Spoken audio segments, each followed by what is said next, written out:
And a good evening to everybody. Happy Labor Day. This is Guelph Royals TV and a chance for the Royals to advance to the IBL final. This is Game 4 of the IBL semifinal between the Royals and the Welland Jackfish. My name is Mark Pare. I'll be taking you through tonight's contest as the Royals are being introduced to the field right now. They're coming off of a big victory yesterday, a 12-3 victory in Welland. Kyle Thomas, sensational in that one. 5 innings of work, 7 strikeouts. Chased Enrique Saldana before the first inning was even complete, scoring 3 runs in that inning.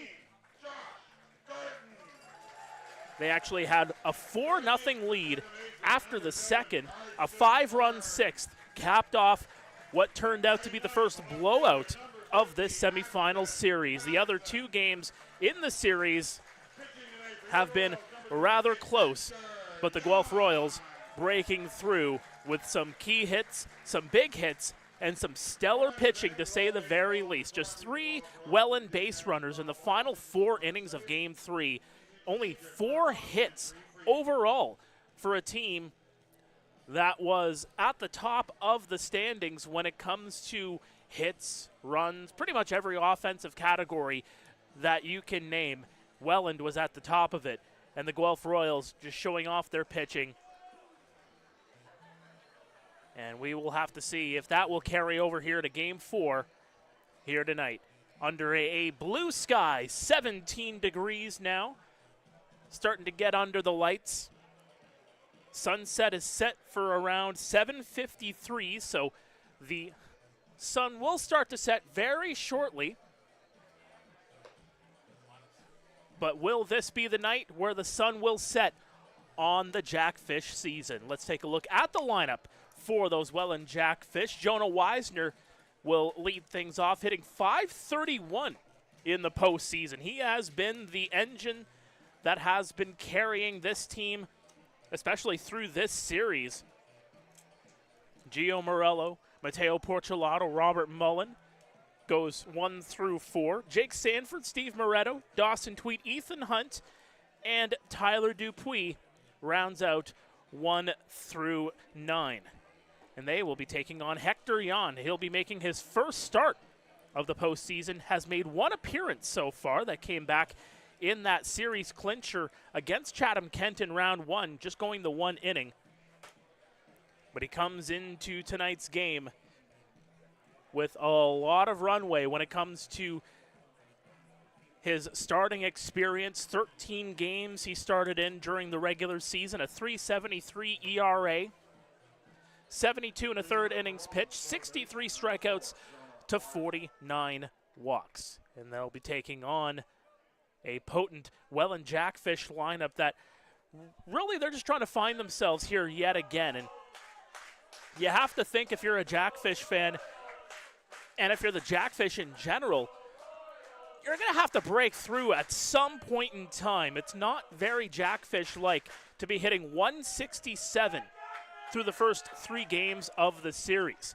Jan gets set, and the first pitch is delivered outside for ball 1, and we are underway at 7:32. Glad you can join us here live from Hastings Stadium on a Monday night.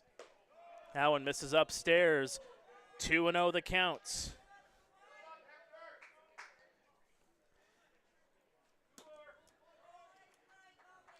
Jan, you think we'll have to try to hit this in the strike zone. That one's on a tee out to right field, and Andy Leader will make the catch. The defensive alignment looks like this for the Guelph Royals. Very similar. In fact, it is very much the same from what we have seen all throughout this postseason. As they say, if it ain't broke, why try to fix it? Ashton Patterson in left field. J.D. Williams in center. Andy Leader, who just made that catch out in right field. Garrett Takamatsu working third. Connor Morrow is the shortstop. Carson Burns is over at second base. And Josh Garton is over at first. Franklin Torres is behind the dish. And that's going to go across for strike 1 on Gio Morello.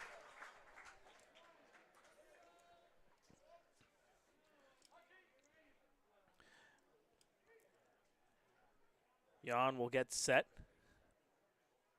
Holds off on the swing, but it goes across for strike two. Gio's been in a bit of a slump here, hitting just 167 through the playoffs. Just the one hit in this series.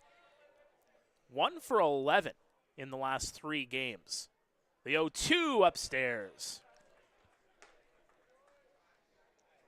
And even you go back into that 4-game series against Kitchener, just had 3 hits in that one. Only crossed the plate 2 times. And when you consider the fact that in the 4 games, Welland had scored 43 runs. Guy in the 2-hole, that's not going to be enough. The 2-2, swing and a miss, he got him.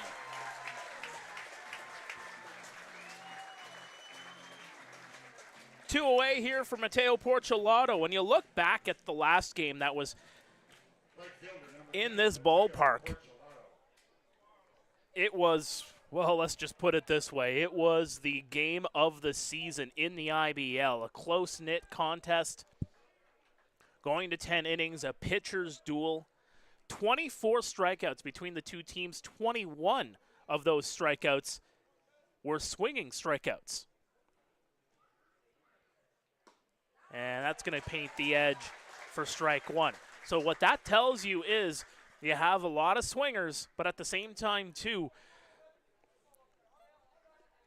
not one of those where, the umpire's been calling, a 50-50 ball, and it's just a strikeout looking, as that one's going to be put into left field, and Matteo Porcelato gets on base with a 2-out single. That'll bring up Robert Mullen. Mullen hitting .250 on the postseason.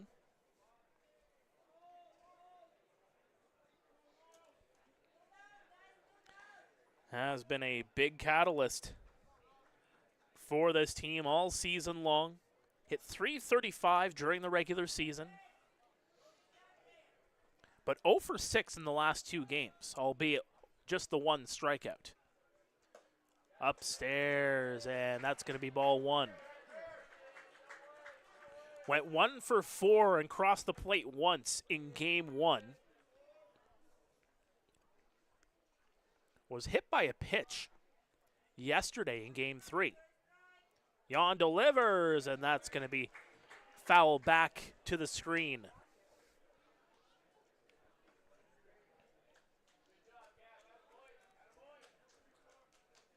Of course, Mullen, in his first plate appearance here in game 2, fouled one back and hit our camera. Everything is all right with it, though, as Torres tries to frame that one up. Just missing at the knees, 2-1.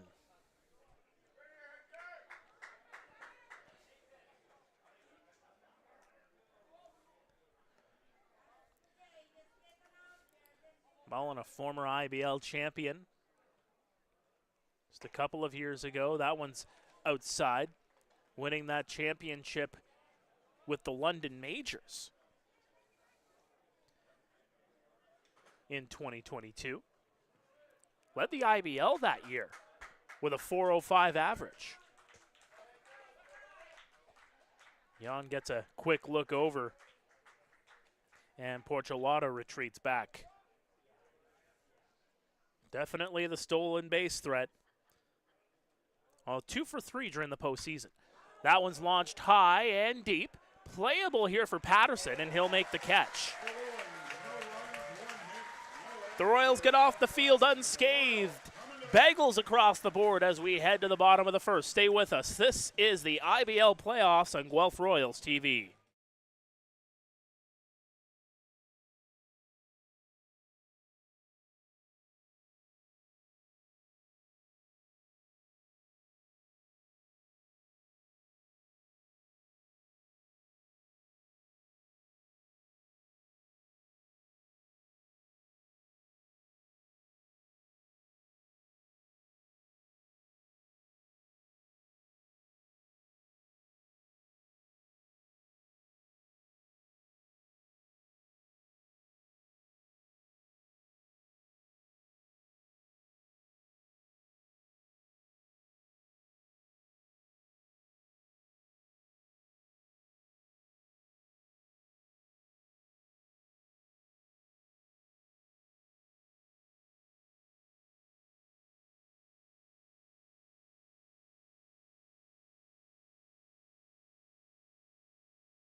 Welcome back to Guelph Royals TV. Bottom of the first we go here live from Hastings Stadium on the Labor Day Monday. Let's take a look at the lineup for the Guelph Royals. Andy Leader will lead things off here for the Royals. He's been in that spot for a little bit now. They tried him out, I want to say about mid-July into the later half of the month, and basically it's been his spot ever since. Connor Morrow, Franklin Torres, Garrett Takamatsu, J.D. Williams, Ethan Hammond, Josh Garton, Carson Burns, and Ashton Patterson. Same lineup as we saw all throughout the series. Ben Abram, the delivery outside for ball one. Ben Abram comes into this game on a few days of rest. He pitched in game one on Thursday. Went 5 1/3 in that one, struck out 7. And that'll be fouled back. 101 pitches for Abram back on Thursday. But this is a do-or-die situation for the Fish, so you turn to your best. And Abram has been the best on this staff all season long, a 10-2 record.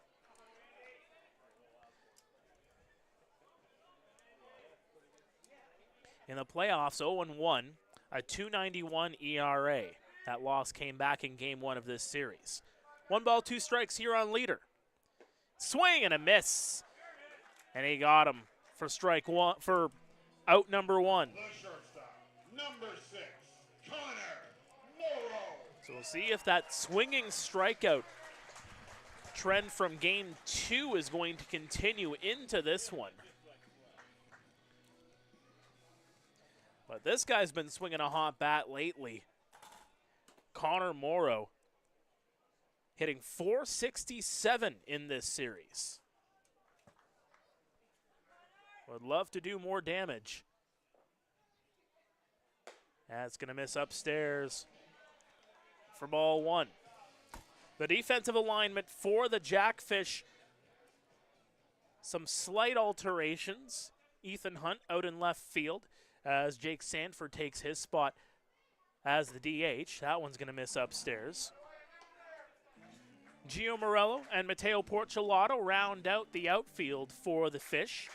Jonah Weisner is over at third, Tyler Dupuis and Dawson Tweed at short and second respectively, and Steve Moretto's over at first with Robert Mullen in behind the dish, as that one's going to be fouled back.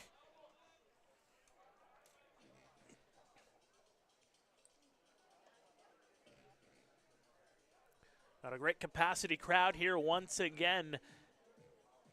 Relatively split between Royals and Fish, although I would say a lot more of a Royals contingent than what we saw just a couple of days ago. The 2-1 misses outside again. Good eye by Morrow there.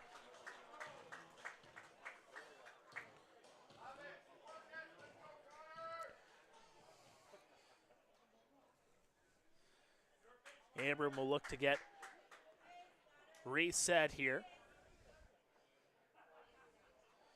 Former Padres farmhand, and that's going to go across for strike number 2.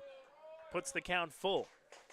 So 37th round pick of the Padres back in 2018, but decided to go the college route instead. Like 6'8" right-handed pitcher.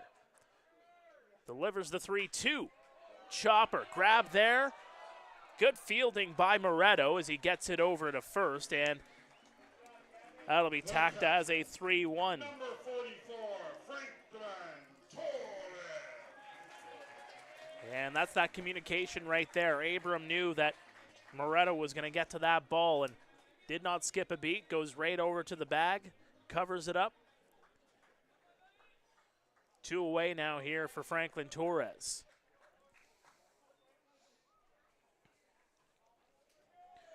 Torres, the former LA Angels prospect. Has that big bat to work with. That one goes inside, though. Takes it out of the wheelhouse. Good pitch there from Abram. for strike one. You can see Torres, he was leaning in a little bit. His bat inching toward the plate. That one's going to miss outside.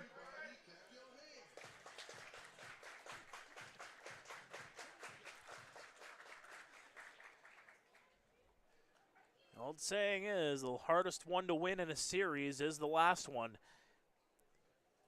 And Welland is going to be throwing everything at the Royals here tonight. The 1-1 downstairs again.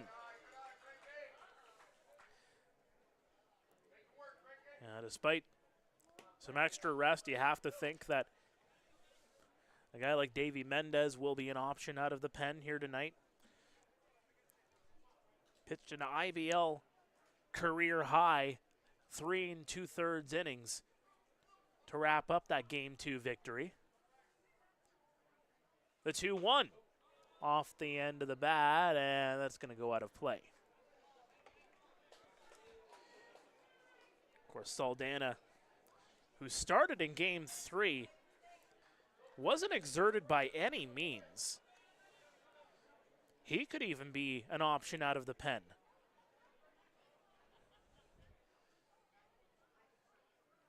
Two balls, two strikes.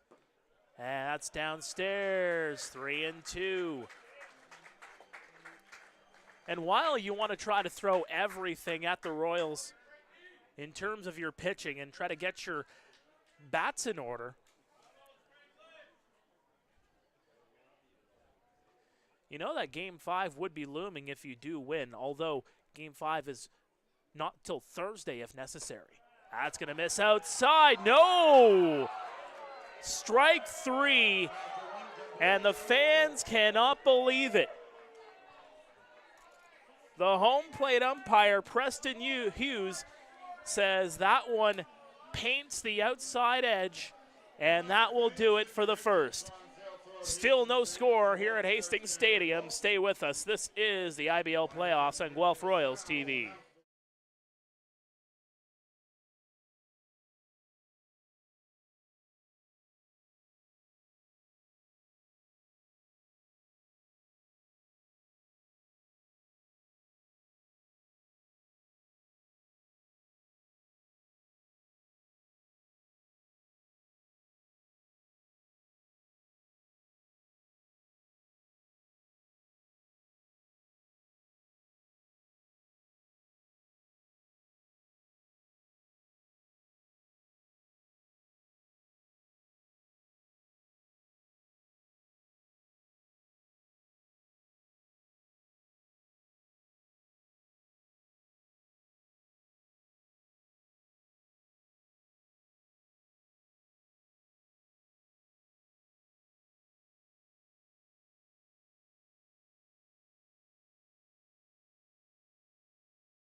Welcome back to the IBL playoffs on Guelph Royals TV. Mark Pare working solo on the mic here tonight. Neil Srivastava is the official scorekeeper for this evening's festivities. Your umpires for tonight, it is an elimination game, I should say. So we do have a 4-person crew working. Preston Hughes, as mentioned, behind the dish, calling the balls and strikes. Sean Schaefer is over at first. Taka Matsuda is at second. And Scott Costello, the crew chief, is over at third. To the top of the second we go. Hector Yon getting set to take on Jake Sanford, the designated hitter. And that's going to miss for ball one. Sanford hitting .303 during the postseason. looking to get some bats going. He's got that bright pink bat.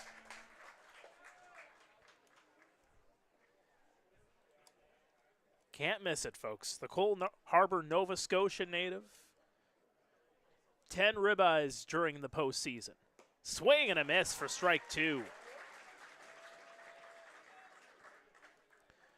Quick out-of-town scoreboard update. It is Barrie 8, London no score on the bottom of the 5th. The 1-2 and cued off the end of the bat, but it's going to rope foul. Barrie, if that score line holds, will sweep the series and would advance to their second straight IBL championship series and would await the winner of this series.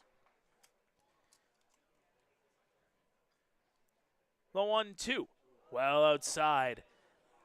And one thing of note between the two semifinal series, in Barrie and London, there's been a plethora of home runs, including tonight. Nolan Macabrota and Kenice Ejo, both with a long bomb for the Baycats. The 2-2 checked the swing. It goes off the bat and into foul territory. The home runs haven't really been a factor in this series whatsoever. Yes, you had in game number 2, Josh Garton hitting one in the 10th. Swing and a miss for strike 3. Pair of swinging strikeouts for Hector Yon. But it just goes to show you the different ways to pick up offense and what we might see going into the IBL Championship Series. The league leaders in home runs in the Welland Jackfish. Guelph really started to pour it on at the beginning of the regular season when it came to home runs, but really slowed down. That one's going to go right across Broadway for strike 1 on Steve Moretto. But the Royals started to pick things up as the season went along. Started to find those home run balls a little bit more often. There's another swing and a miss for strike 2. But again, not a team that really relies on having to go yard. This is not exactly the most hitter-friendly ballpark here at Hastings Stadium. The 0-2 misses outside.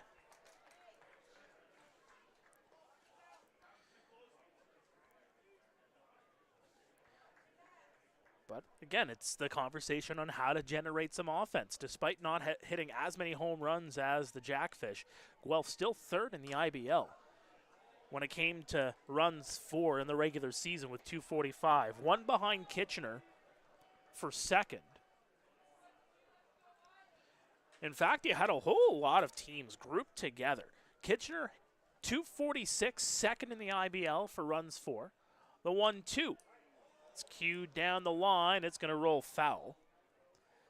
So Kitchener at 246, Welland at 315. They led the pack by a long shot in the IBL this year.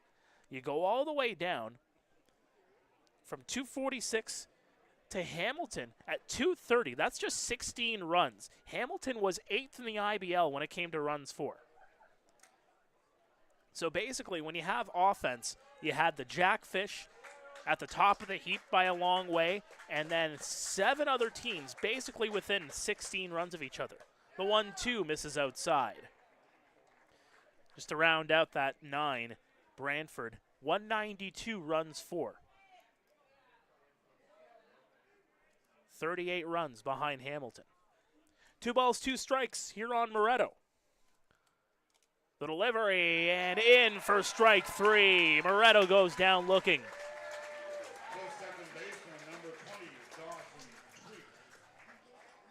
There's been a couple of those 50-50 balls as Preston Hughes starting to establish what his strike zone is going to be looking like here for game number 4.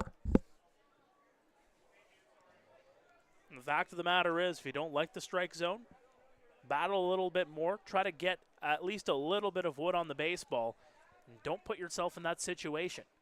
That's going to miss inside. Actually, it hit it. Strike number 1. Paints the inside edge on Dawson Tweet. Tweet's been struggling here against Guelph. That's going to miss outside.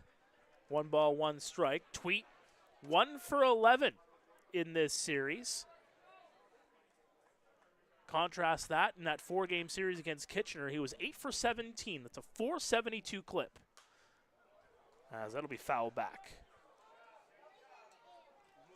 And that was one of the storylines going into this series, where you have the 7-8-9 hitters, Tweet, Hunt, and Dupuis, who are the 7-8-9 here tonight for Welland, hitting just 152 as a unit during the regular season against the Royals. The 1-2 upstairs. It was a unit that did quite a bit of damage against the Panthers in round number 1 and against a number of other teams. This 1 through 9 usually very potent for the Fish. But the 7 through 9 had their struggles. The 2-2. And that's going to go all the way back, and unable to make the catch is Ashton Patterson. Went a long way. It goes off the glove. And Dawson Tweet with his second hit, possibly second hit of the series. Indeed, it will be called a single. Patterson will not be charged with the error on that, and it'll be a 2-out single here for Dawson Tweet.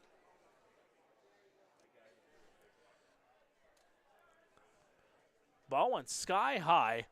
Not enough for a fly ball, if anything. It was on a rope over to left field. Patterson did his darndest to get on over, went about 10 yards to go field it, but when he went to make the catch, just was unable to track it and get it into the breadbasket for the out. Had a phenomenal catch in game 3 in the first inning. Ethan Hunt now the batter. Swing and a miss for strike 1.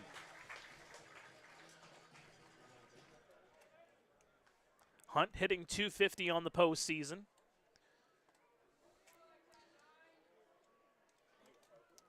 He's been in and out of the lineup in this series. The delivery inside, and that's going to miss. 2 balls, 1 strike, or rather 1 ball, 1 strike.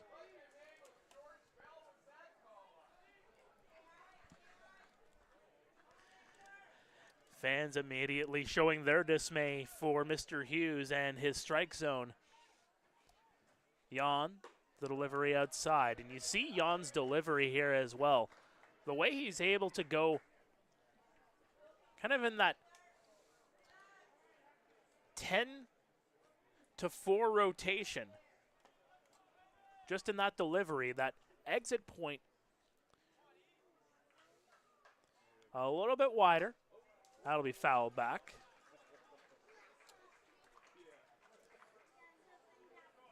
And kind of gives that illusion of that arch, where that ball could be coming a lot more inward. The heavy lefty looking to get his boys out of the jam. The 2-2 off the end of the bat, off the mound and into center field. Off to second goes Tweet and Ethan Hunt. Back-to-back singles here for the Fish in the second.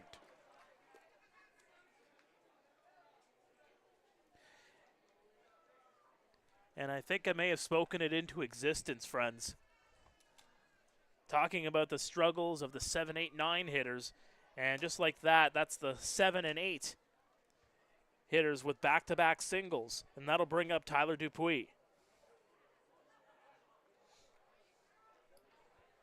And now a conversation happening.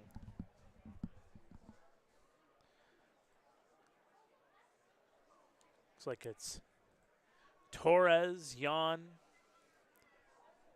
as well as Morrow. Just to make sure everything is all set to go here for Tyler Dupuis. Yet to register a hit in this series.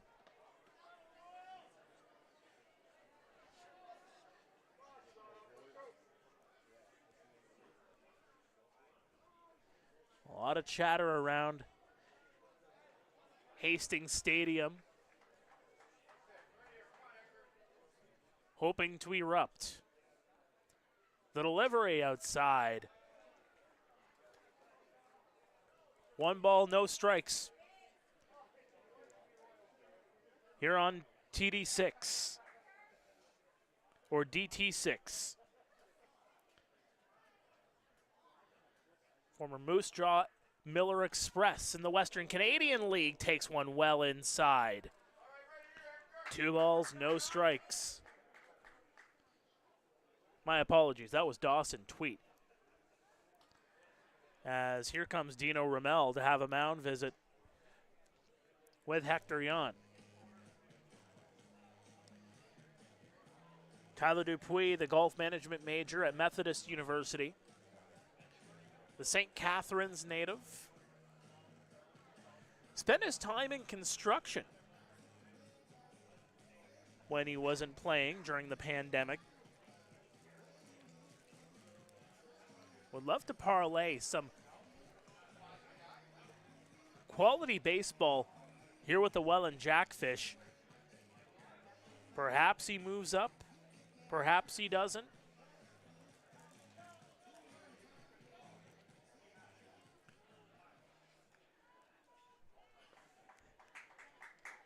The sides are full.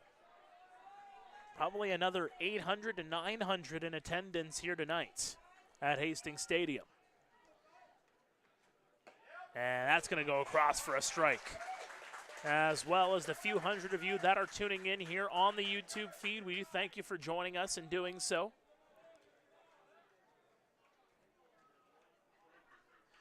Remember to hit like and subscribe on this channel. Notified anytime there's new content from the Royals. Swing and a miss for strike 2.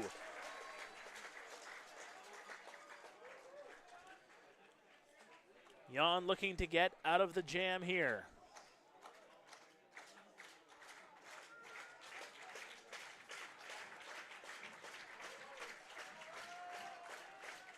The second-year player out of Northern Colorado of the Pioneer League, Hector Jan. Waits for an extra sign there from Torres. The delivery. And that's just going to miss outside.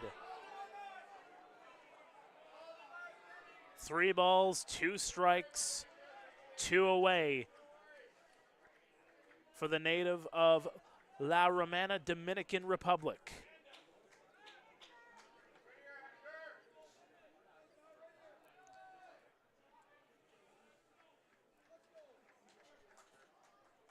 He's having a bit of communication here with Torres. He has shaken off a couple of pitches.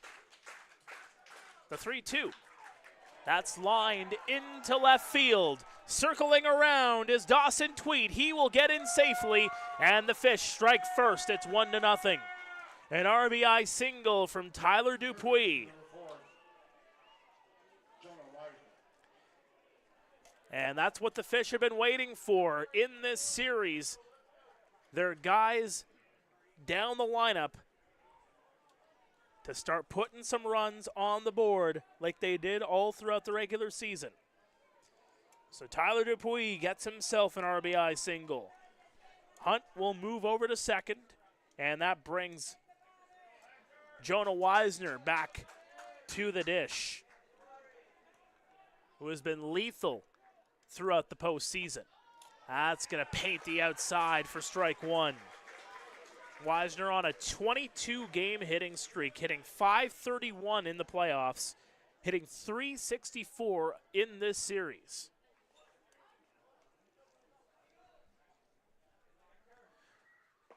And ran across just above the knees for strike 2.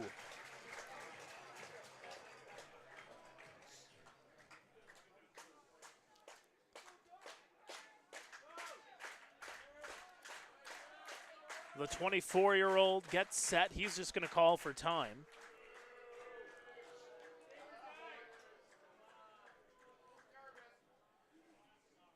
The Mission BC native will get reset.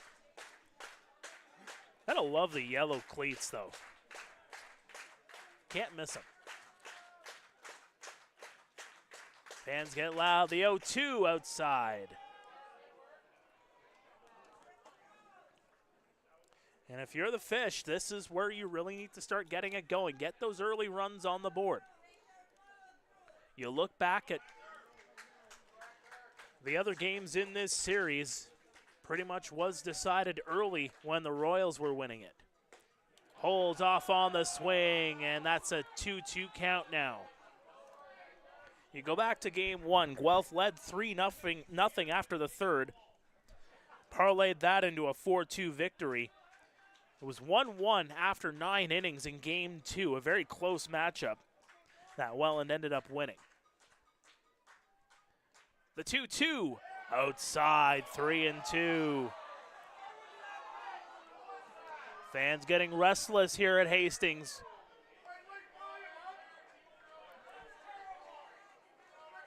And of course, Guelph leading 4-0 after 2 innings yesterday in game number 3, and were able to catapult to a 12-3 win. The 3-2 off the end, and that's going to get into foul territory. Some good power there from Wisner, just unable to curl it to the other side of the line.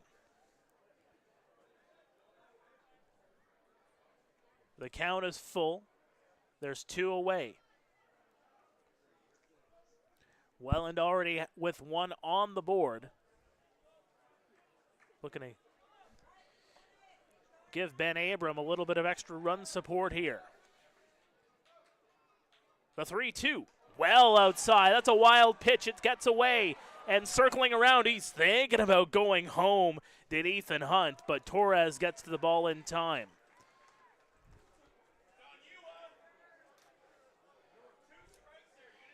It was ball 4 anyway, so the runners were advancing.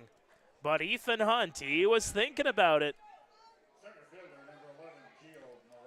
But nonetheless, the bases are loaded for Gio Morello. A big opportunity here for the Jackfish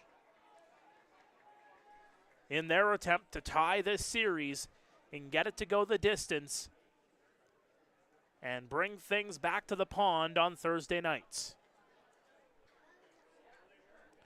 Morello struck out swinging back in the first.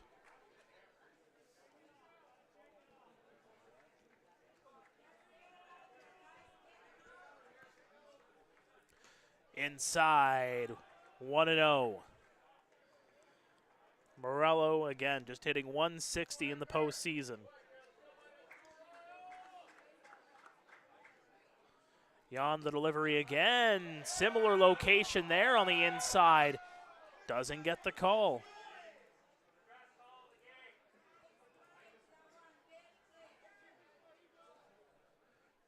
Jan will try again. Works to the outside and gets the call there for strike number 1.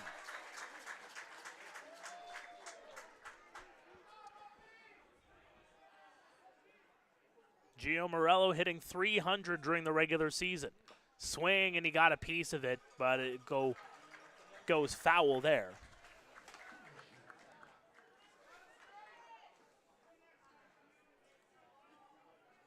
Gio, the 2-year veteran of the Brantford Red Sox, came over to the Fish in 2022. The 2-2, swing and a miss, he got him.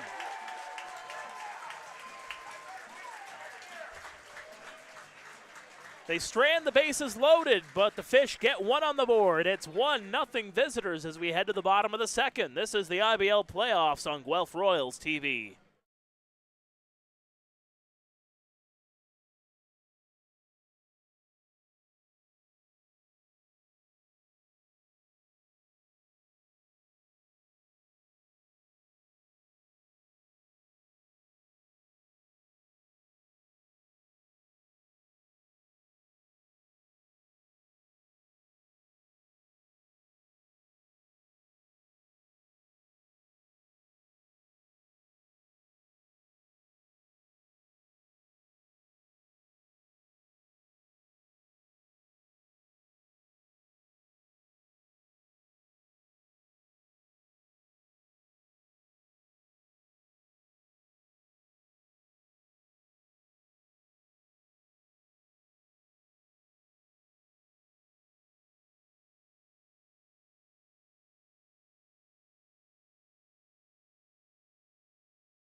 Welcome back to the IBL semifinal Game 4 coverage live on Guelph Royals TV. Mark Pare here in the broadcast booth, operating solo on the mic here tonight.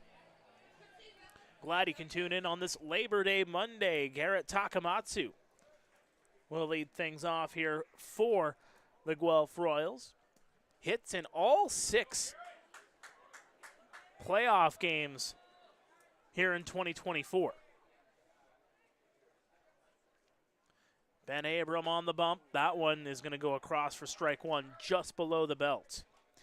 16 pitches for Ben Abram in that first inning. Got a pair of strikeouts.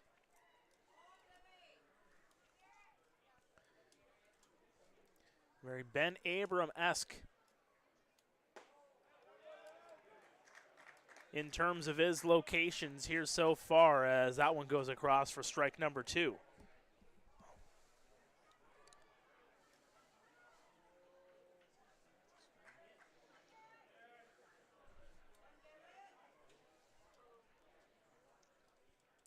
The 0-2 swing, and he got a piece of it.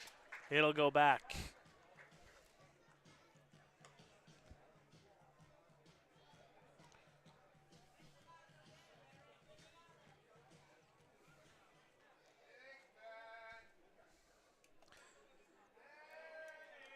So no balls, 2 strikes. Fans starting to get on Abram here a little bit. We've been seeing that all throughout this series. Very passionate fans on both sides. That one's going to miss outside.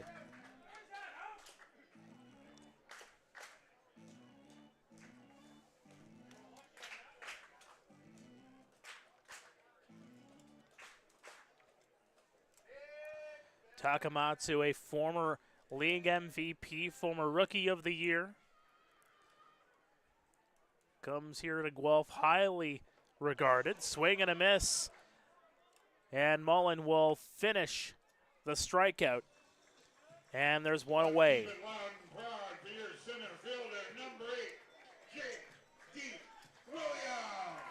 And that'll bring up J.D. Williams.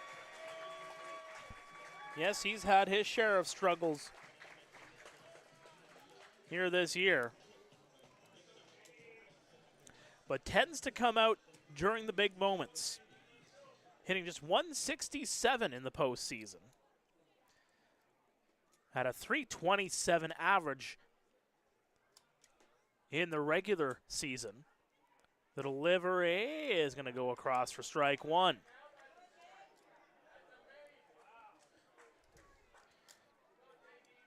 Williams 1 for 4 with a pair of RBI in Game 3. 8 of the 9 starters for the Royals. That's going to go across, painting the outside for strike 2. 8 of the 9 hitters for the Royals in Game 3 with at least a hit. 5 of them with multi-hit games. The 0-2 in the dirt. Mullen blocks it. And again, just go back to that conversation about trying to get on the board early. It's led to success for the Royals in this series, getting to the pitchers in the early going, get a couple of early runs, and let your pitching take over.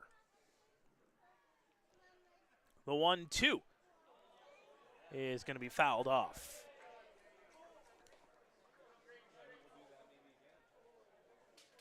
In Game 3, Kyle Thomas, 5 innings, gets the 7 strikeouts. Drew Durst went the final 4 for the Royals yesterday. Just the 1 hit given up, 1 walk, 3 Ks. The 1-2, and Williams fights that one off. And this is another one of those strategies here where you gotta make the pitchers work for these outs. Get these lengthy at-bats going, get that pitch count up there. Hector Jan already up to 57 pitches for the Royals. The 1-2. Sent high, deep to right field, and he lost it in the lights. Porcelato lost it. Williams thinking three. He'll get in there sliding.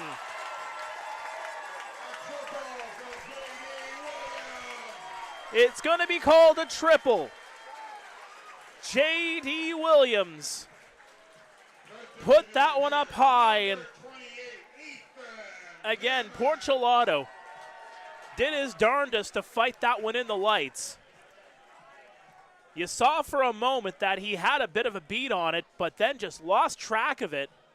It ends up falling in behind him, and J.D. circles the bags, and he's 90 feet away from tying this game.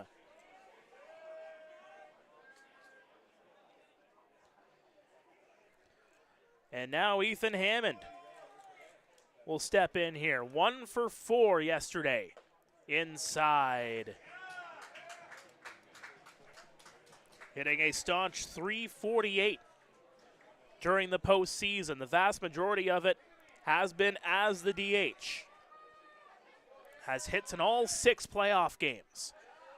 Painting outside there for strike 1.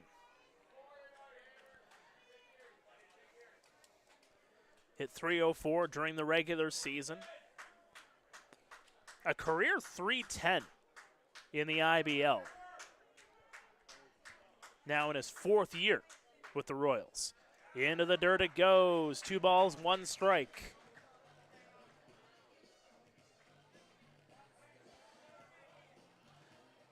Former second-team All-Star is Hammond. Looking to help his mates.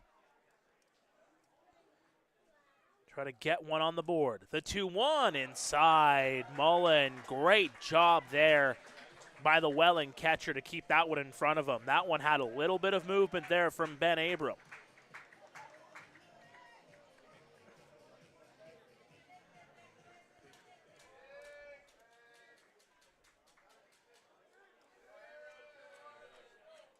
So 3 balls, 1 strike now here on Hammond. Abram with the pitch.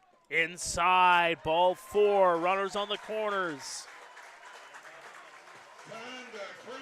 And that'll bring up Josh Garton, who has awoken here in the postseason.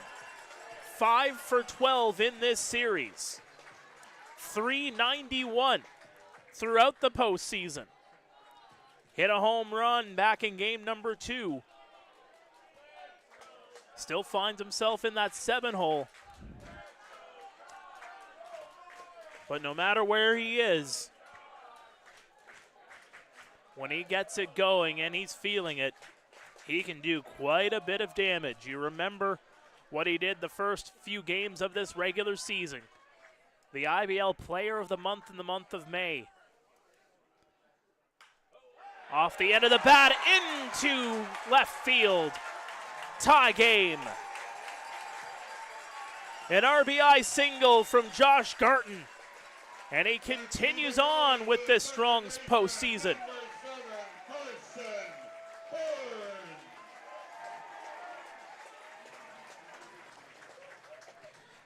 Josh Garton continuing that chase.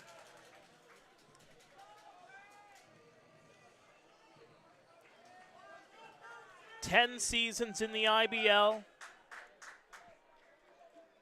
Still looking for that first IBL championship ring.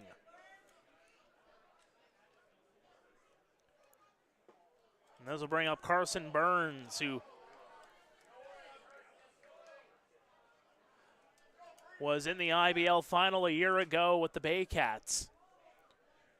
Moved over to Guelph mid-season here in 2024 and has done very well for himself. Into the dirt it goes. And it's more on the defensive side as well. You fill in a number of gaps with many guys leaving for school.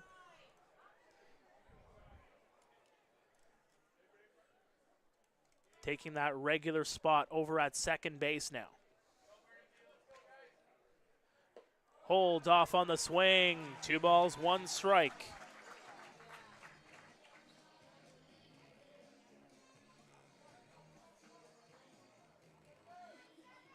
And the thing is with Burns, too, he can do quite a bit. He was actually the catcher for the Bay Cats last year going into the final. 2 balls, 1 strike, and he'll foul that one back.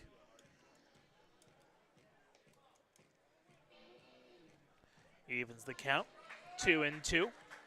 Still the 1 out, runners on first and second. A 1-out triple from J.D. Williams, a walk to Hammond, a single from Garton. The last 3 batters. Abram gets set, the 2-2. Down across Broadway for strike 3, just at the knees. Great location there from Ben Abram. As you see Carson Burns just having a quick word with Preston Hughes to see where that was and how close that was. All about information sharing there, and that'll bring up Ashton Patterson.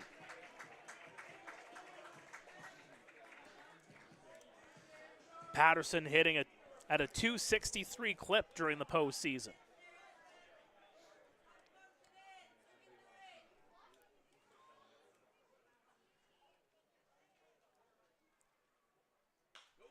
Skied high, down the right field line into foul territory, and making the catch was Steve Moretto as he falls to his backside when it goes into the glove.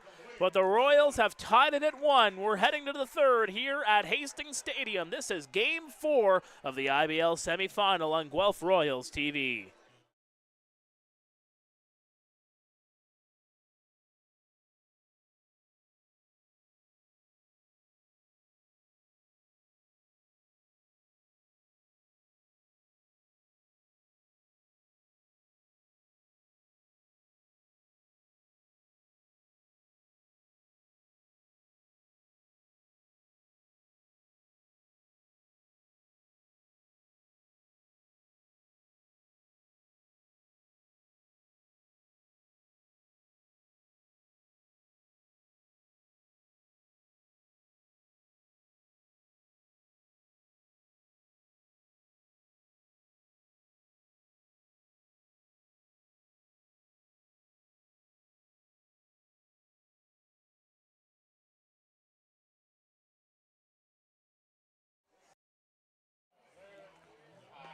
Damn.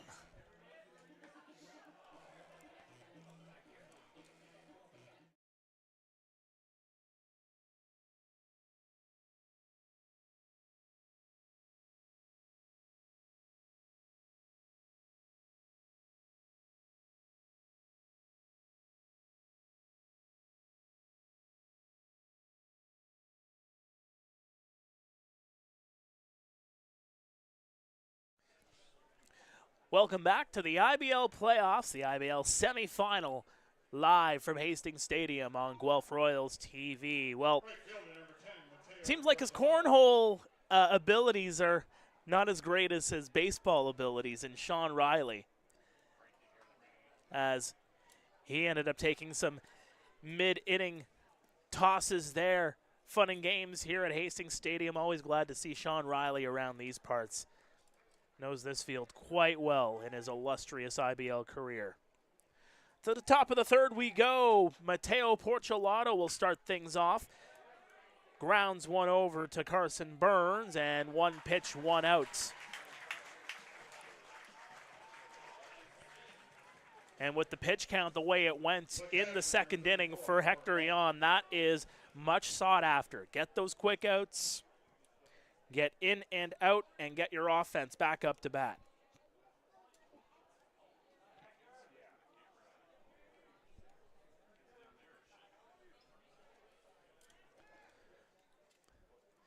So this will bring up Robert Mullen for the 2nd time. Holds off, but it goes across for strike 1. Mullen flew out to the left fielder back in the 1st inning.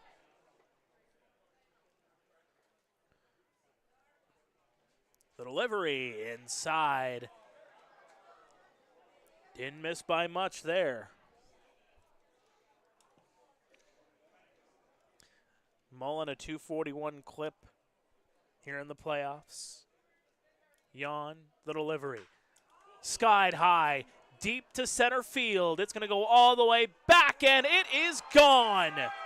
Robert Mullen goes yard to give the Jackfish a 2-1 lead. A bomb to deep center field.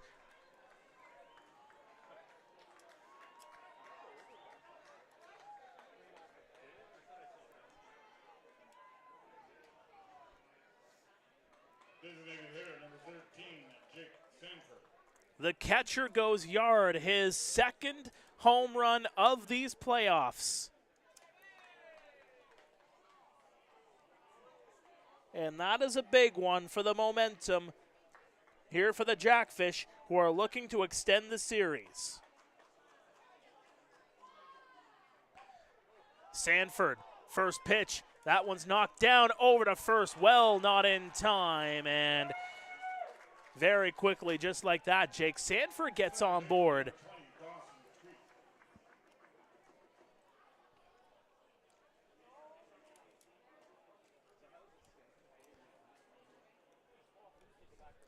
So it is a single.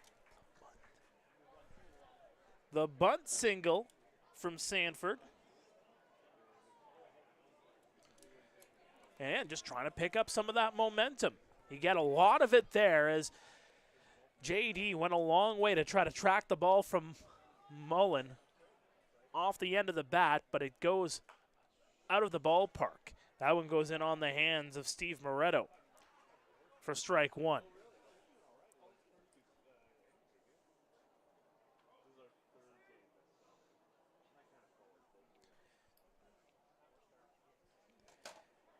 Struck out looking back in the second inning. Again, just looking for a quick out here if you're Hector Jan. Upstairs.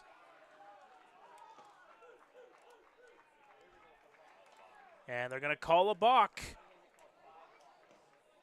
Sanford moves over to second.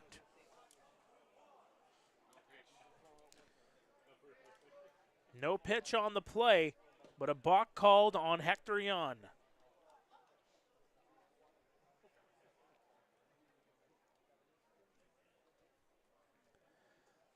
Jan will get set here. Outside. 1 ball, 1 strike here on Moretto.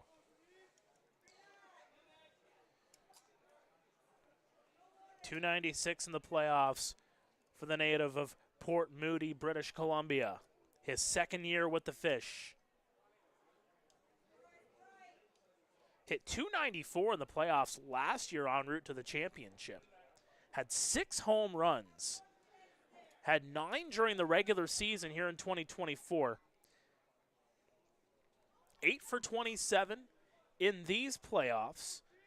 Just 2 of them have been for more than a single. Well outside. That includes that double. One of just the 4 hits for the Fish yesterday. Hector gets the sign, the delivery. That one's set high and deep. All the way back, and it's going to go off the wall. Circling around third. Here's a play at the plate. Sanford drops down, and he's safe. Sliding over to third is Moretto. And the Fish go up 3-1. A bang-bang play at home plate. And Jake Sanford gets in safely.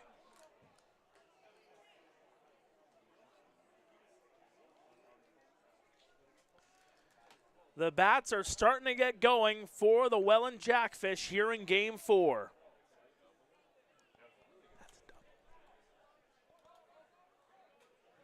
And now a conversation happening in between the 4 umpires on the play.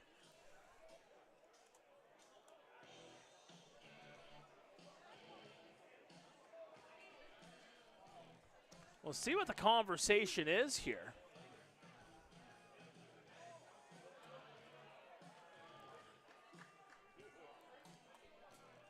So indeed, it will be a 3-1 lead here for the Welland Jackfish. So officially counted as a double for Steve Moretto. And on the throw to home is able to advance to third. Pair of runs here in the second. Just the one out. And here comes Dawson Tweet, who singled and scored back in the second. Shakes off a pitch, does Jan. Finds something he likes. Cued off the end. Great grab there from Burns over to first in time. 2 away. Carson Burns laying out, and he's hunched over after that play. And here comes the trainer to check on him. Burns slid into the grass to get that ball, but had the wherewithal to get it over to first.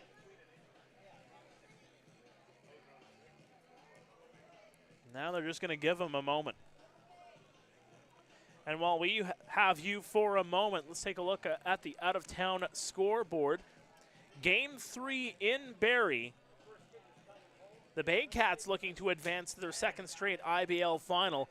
They are up 8-2 in the bottom of the 8th on the London Majors. Credit the Majors. They have been banged up. They have half their roster in the infirmary at this point.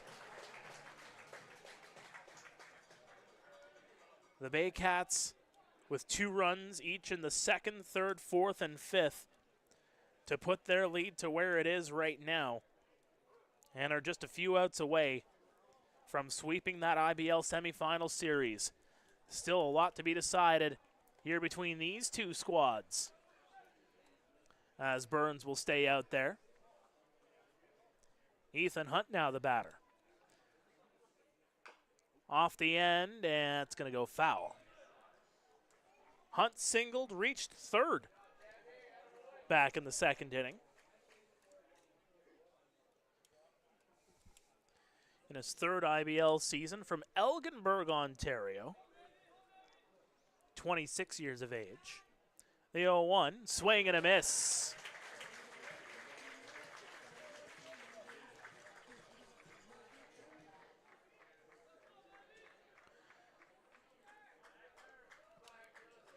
Jan looking to get out of this. Down into the dirt. 1 ball, 2 strikes. Here on Hunt. Had a great regular season, hitting .264. Swing and a miss, he got him. Hector Jan gets out of it, but the Jackfish had 2, including a solo shot from Robert Mullen to deep center. The Welland Jackfish 3, the Guelph Royals 1 as we head to the bottom of the third. Stay with us. This is Game 4 of the IBL semifinal on Guelph Royals TV.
Welcome back to Guelph Royals TV. Mark Pare here in the broadcast booth at Hastings Stadium in Guelph. Andy Leader will lead things off here for the Royals.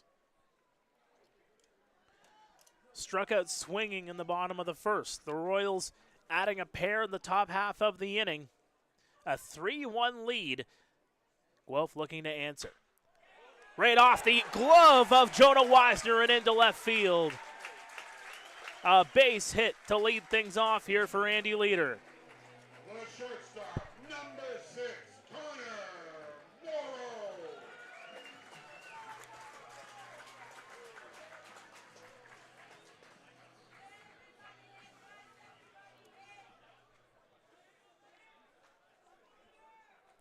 And this will bring up Connor Morrow.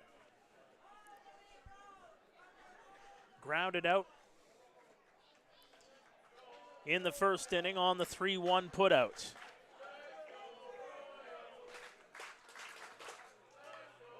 Cued off down the line. That's going to be grabbed, and Moretto's just going to step in front of him and have a laugh. Andy Leader will advance to second base. Number 44, Franklin Torres. It was a perfect bunt down the line.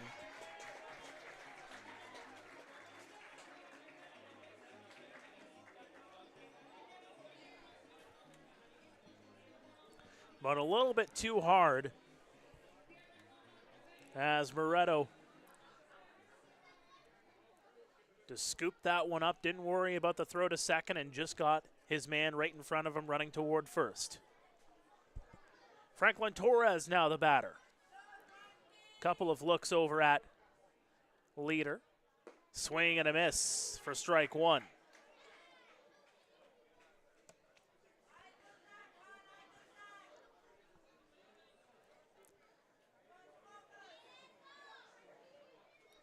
Torres, the Venezuelan,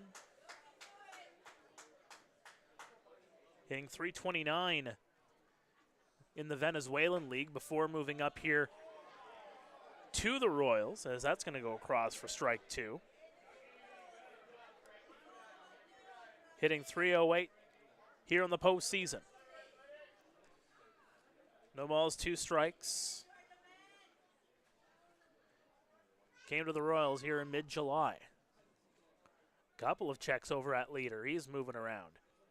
Down into the dirt. Torres making his IBL debut back on July 18th against the Baycats. Went 0 for 5 in that one, but really turned things on in the 2 ensuing games in Hamilton. Pair of games back-to-back against the Cardinals, and off to the races he went. The 1-2 is going to go down, and it's going to fall into right field. Leader thinking, and over to third he goes. Gets the stop sign. A 1-out single here for Franklin Torres. Third baseman, number 4, Garrett Amatsu. As Torres continues on with what he's been doing in this postseason.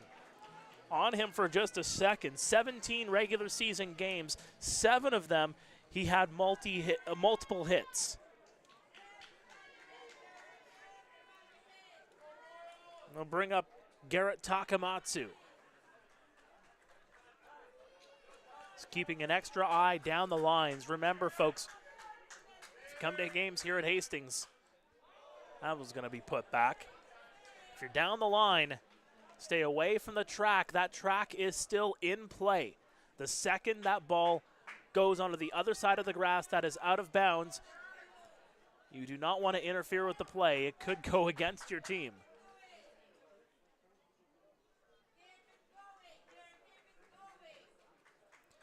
Abram will get the sign.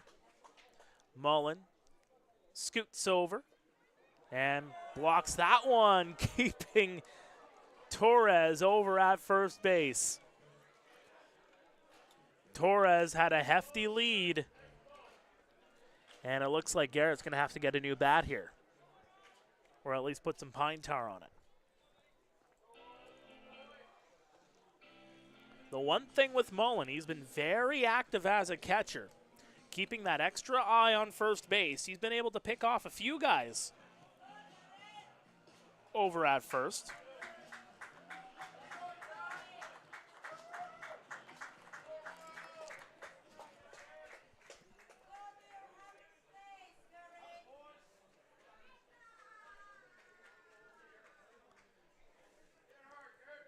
So 1 ball, 1 strike. Abram, the pitch. That's going to be put into right field. It's going to drop. Leader comes in to score. Over to third goes Torres.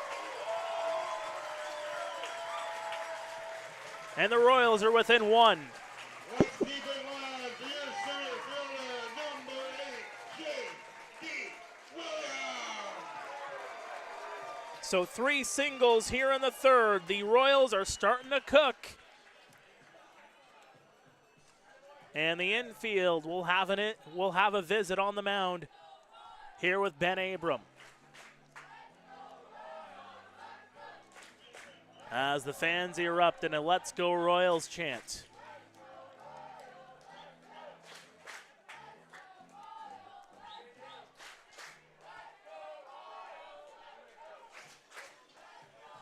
The fans are on full throat and having a dandy time here on a Monday night.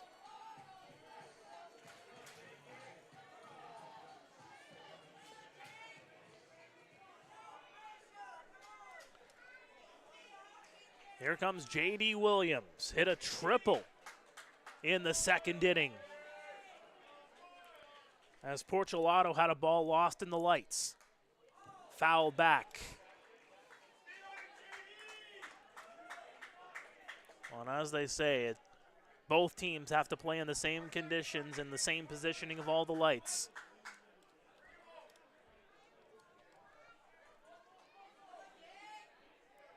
JD would later come in to score in the second. That one downstairs. 1 ball, 1 strike on Williams.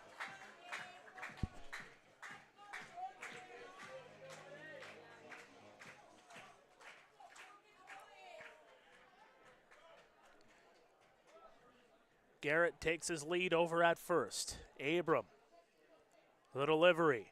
Off the end, and that's going to go into right field. Down the line, it's going to go foul.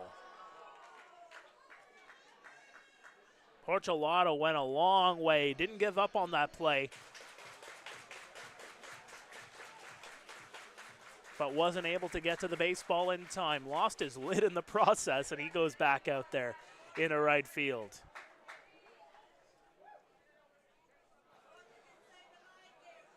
So just like that, 1 ball, 2 strikes. It's like Porcelato lost the ball or forgot the ball. Throws it back into the infield. Paul Ante will take good care of that ball. A Hall of Famer down the first base line for the Royals. Down and away, 2-2 here on JD. Ethan Hammond away, waiting on deck.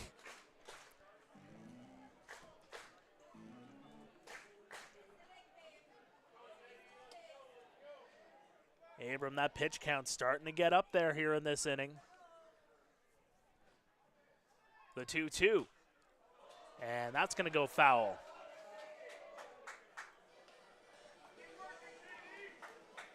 It's an extra fight here from JD.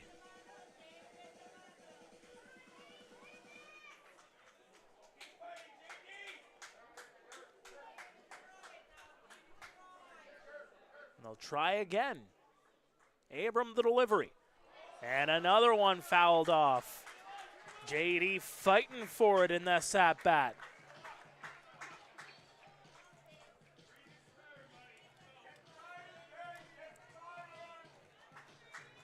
Abram up to 54 pitches. Approaching 40 in this inning alone.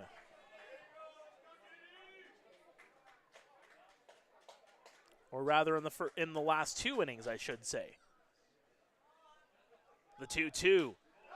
Set high and deep. Playable here for Gio Morello. He'll make the grab. A throw back in the infield. Well away from the play at home. And we have a tie game as Franklin Torres comes in to score on the sac fly.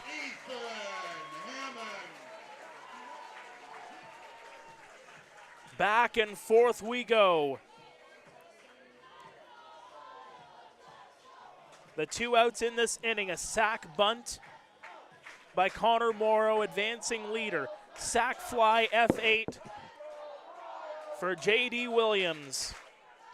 Takamatsu remains on first, and here comes Ethan Hammond.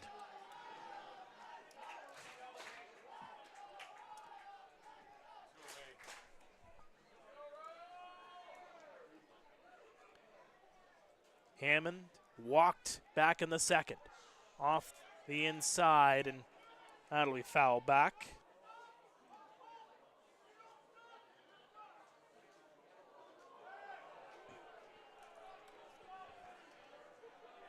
And some Boo Birds starting to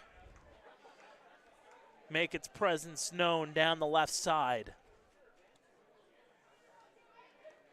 It's Josh Garton having a quick conversation with some of the fans. He's in the on-deck circle having himself a chuckle.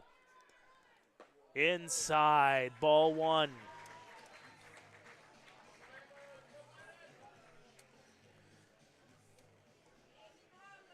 A lengthy at-bat for JD resulted in that sac fly to tie this ball game. And that's going to hop on Dawson Tweet. Over to first it goes, and that'll retire the side. Good wherewithal there by Dawson Tweet. It took that hop in the infield dirt, but was able to get the glove on it and get it over to first in time for the final out. But the Guelph Royals have tied this game at 3 as we head to the 4th here at Hastings Stadium. You are watching Game 4 of the IBL semifinal live from Hastings Stadium on Guelph Royals TV.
Thank you so much. Welcome back. This is Game 4 of the IBL semifinal on Guelph Royals TV. Mark Pare here in the broadcast booth. Tyler Dupuis will lead things off here for the Fish. They got a pair of runs in the third, as did the Royals. He drops a bunt down. Jan over to first and unable to grab that one. A laser over to Josh Garton. Jan rushed the throw over. And that's going to be an infield single for Tyler Dupuis.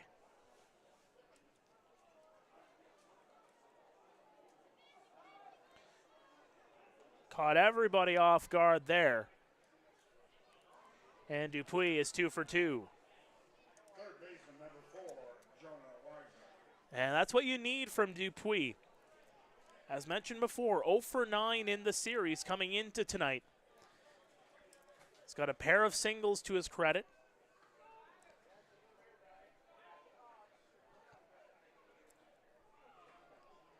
And sometimes it's those little plays to get that monkey off your back and get back into doing what you do best. Holding off on the bunt there was Weisner. It'll be strike 1 anyway. Weisner 0 for 1 with a walk. Jan takes a quick look over to Dupuis, and that's going to miss outside.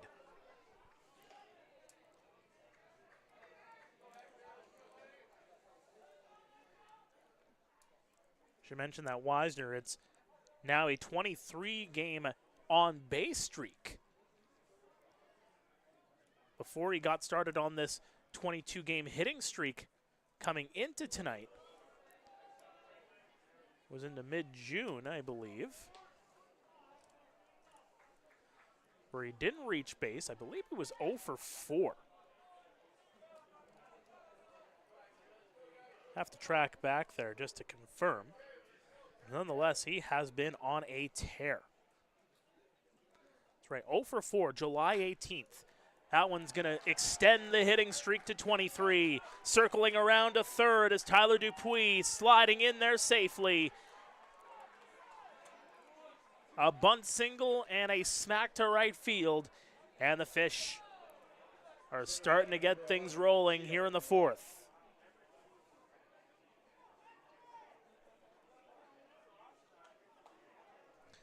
So again, on Wisner, that game 0 for 4 against Hamilton with a strikeout.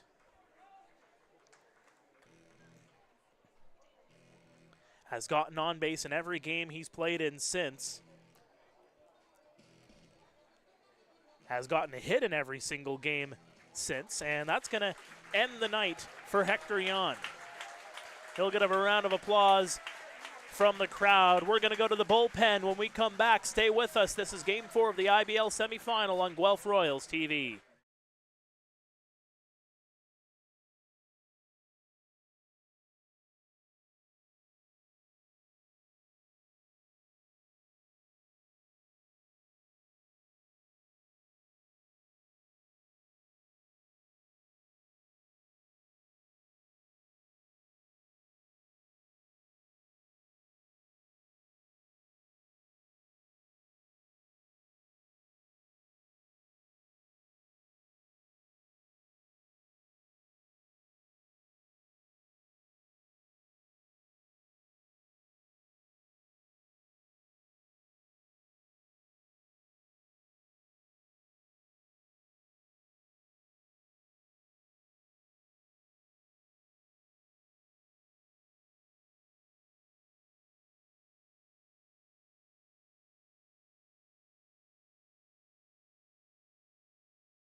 Welcome back to Guelph Royals TV. Mark Pare here in Hastings Stadium.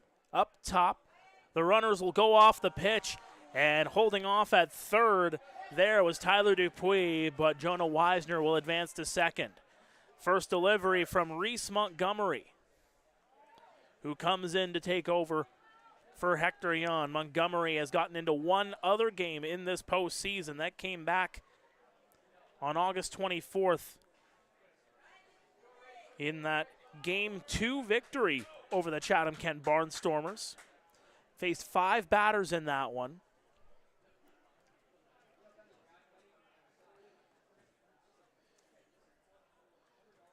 The delivery downstairs, 2-0.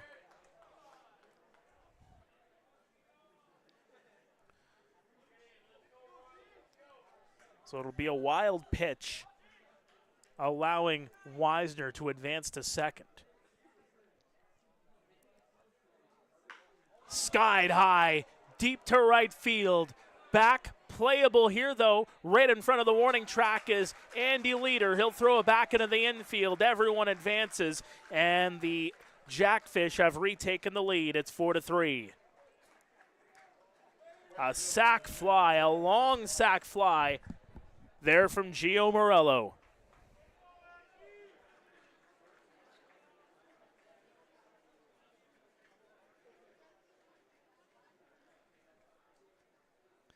And that'll bring up Matteo Porcelato.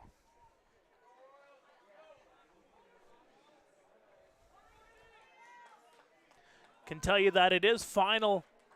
The Barrie Bay Cats will advance to the IBL Championship Series, taking Game 3 by a final score of 8-2 over the London Majors. That one goes under the legs, and that'll be no play as Torres just kicks the ball in disgust. 5-3 Welland on the wild pitch.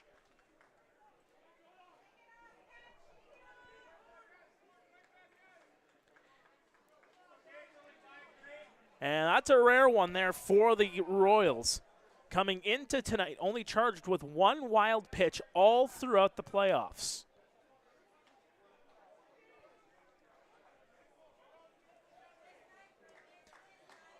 Looking to settle down here.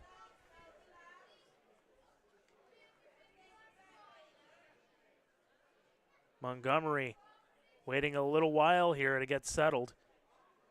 Look for where he wants to go. And that'll go across for a strike. Porcelato 1 for 2, a single back in the first.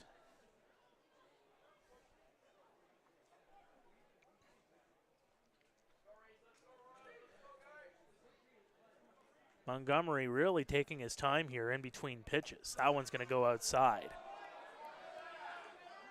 Montgomery still junior aged. Just 21 years of age. The 03 birth year. Upstairs and outside. 3-1 here on Porcelato. Montgomery in his second IBL season. Played with the Maple Leafs back in 2022.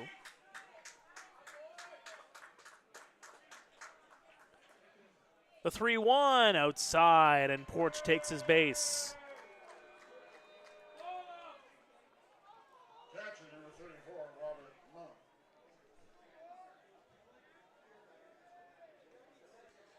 And this will bring up Robert Mullen. Hit one to dead center field.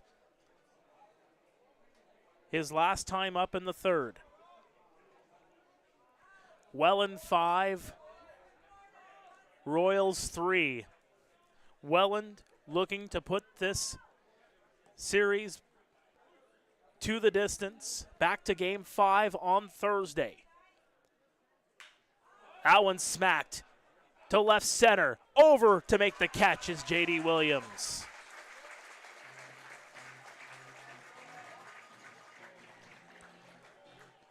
Designated hitter number 13, Jake Sanford.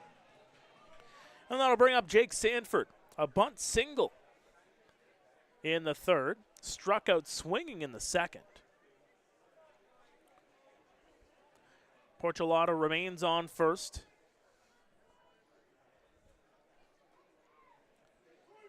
And again, the winner of this series will take on the Barrie Bay Cats, who just finished things up moments ago against the London Majors.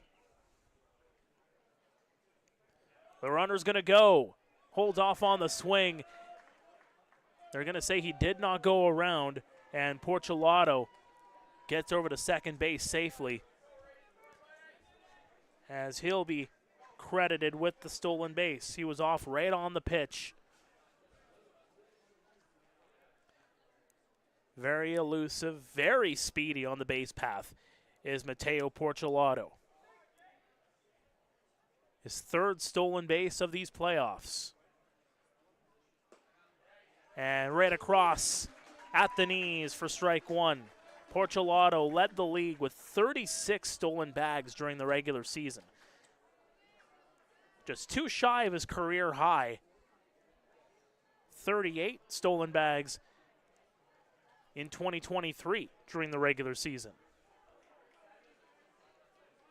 Couple of checks over, the 1-1. And that's going to miss. Just on the edge of the plate. The fans continuing to be restless on the strike zone. Framed up here from Preston Hughes, the home plate umpire. Portulato in scoring position. I'll look over the 2-1. And that's going to go right into the glove of Connor Morrow. And that'll end the inning. But another run, couple of runs coming to score for the Fish. It's 5-3 visitors as we go to break. Stay with us. This is Game 4 of the IBL semifinal on Guelph Royals TV.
Welcome back.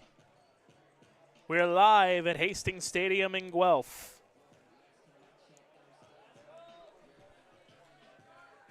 The Welland Jackfish lead this one by a score of 5-3. Josh Garton will lead things off here for the Royals as Guelph will send the bottom of the order to the dish.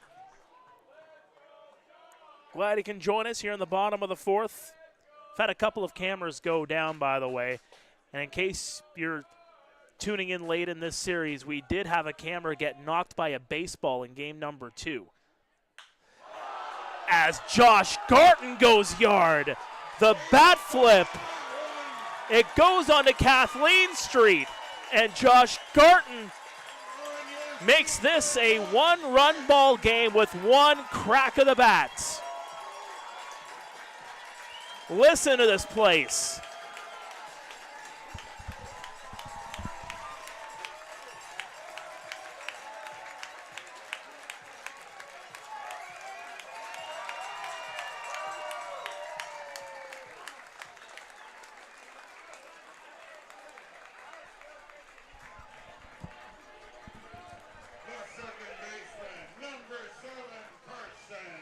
The Royals are back in it. 5-4 is the score. Garton's third home run of these playoffs, the second one of the series.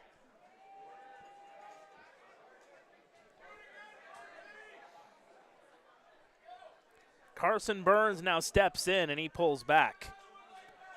But Josh Garton, wow.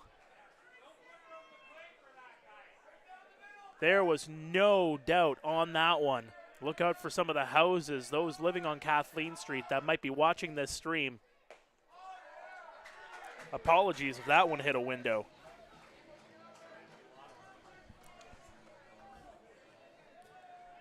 But Ben Abram will hold back and get himself centered back here to face a new batter. Swing and a miss for strike one.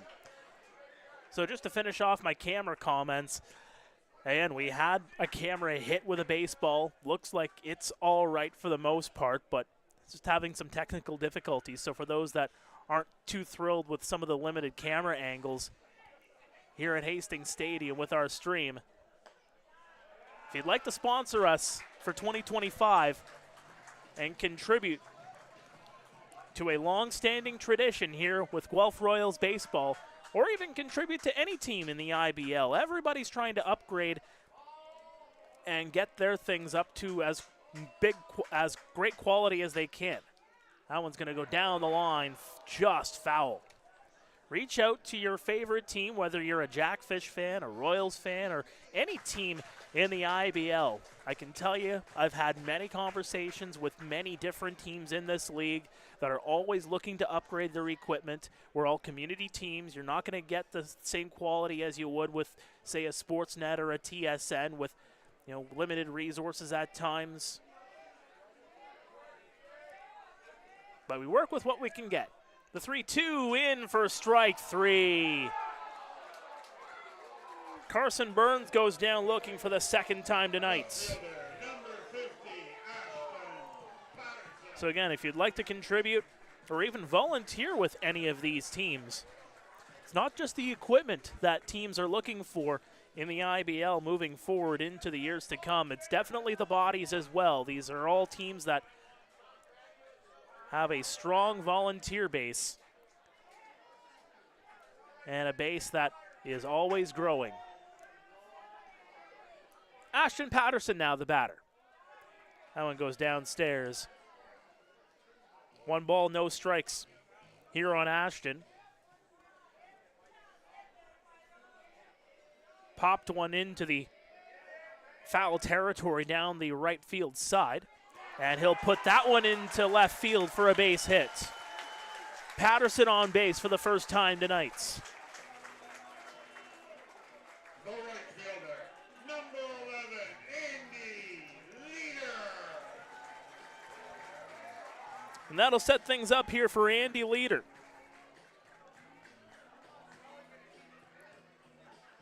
One for two has come across the plate once.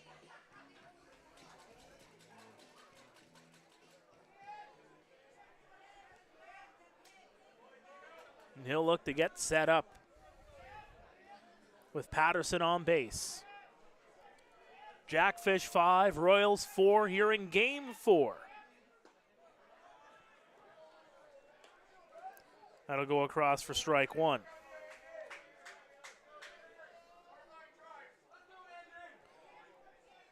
We've crossed into September. The fans getting loud here at Hastings Stadium. That's going to miss. 1 ball, 1 strike. On this Labor Day Monday, just the one game in the Ontario Hockey League, as exhibition play has kicked off here on this Labor Day weekend.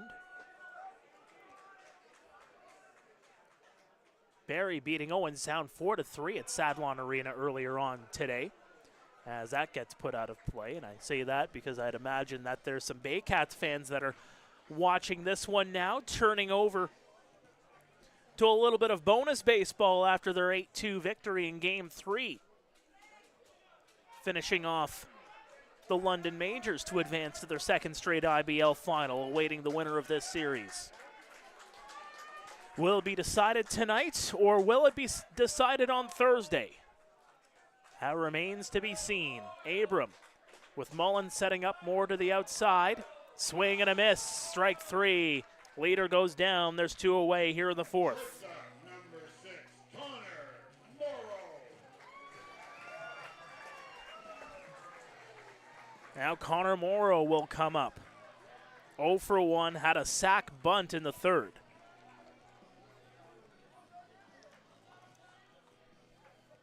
By the way, hockey fans, on Friday is the next slate of exhibition games. Niagara Ice Dogs are in Brantford Friday night. The Guelph Storm will host the Peterborough Petes Friday.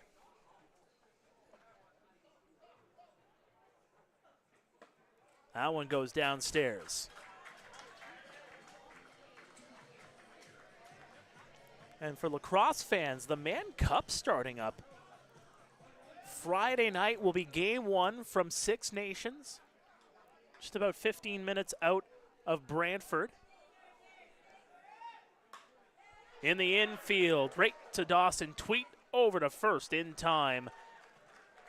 But a big leadoff home run from Josh Garton puts the Royals within 1. It is the Jackfish 5, the Royals 4 as we go to break. This is Game 4 of the IBL semifinal, live on Guelph Royals TV.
Welcome back inside Hastings Stadium on this Monday night.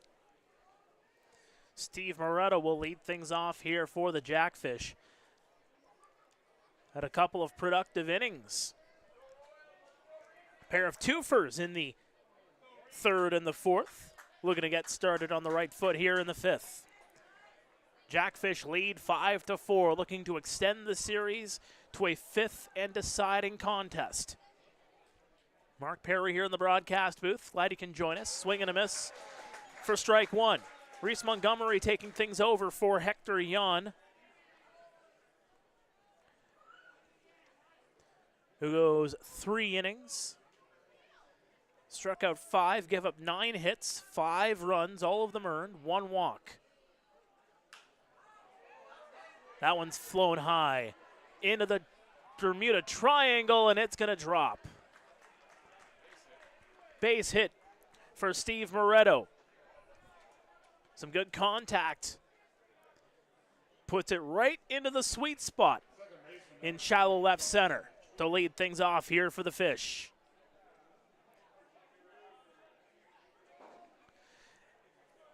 Dawson Tweet, 1 for 2 tonight. Singled and scored back in the 2nd.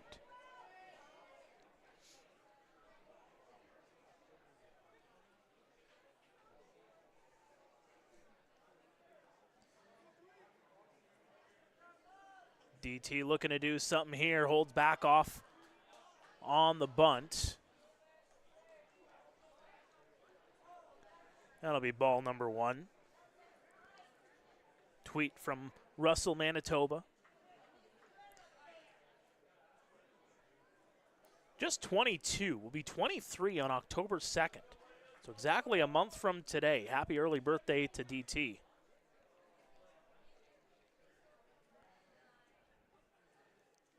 Couple of looks over. Montgomery really keeping an eye on Moretto.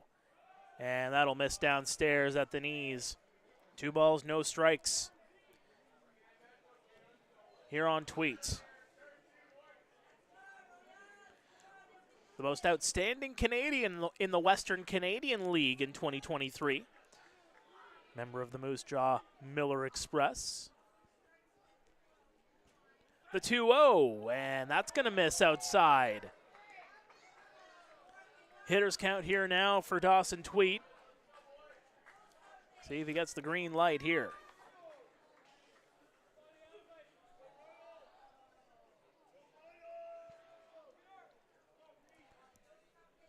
Montgomery gets set. The 3-0 in for a strike. And you get Hector Jan finishing off his night, going 3 innings. Montgomery into the ball game here now. Kyle Thomas going yesterday.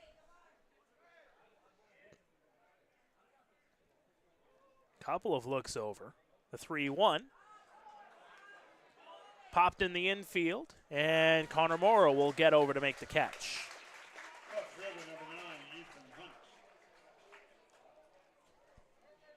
One away here for Ethan Hunt. You look at the depth for the Guelph Royals. You can have a Yuki Narita go out there. If need be, Brandon Dean's available. Drew Durst went in yesterday's game. You have to imagine that either a Jacob Cush or Evan Grills will be saved for game number 5 if necessary.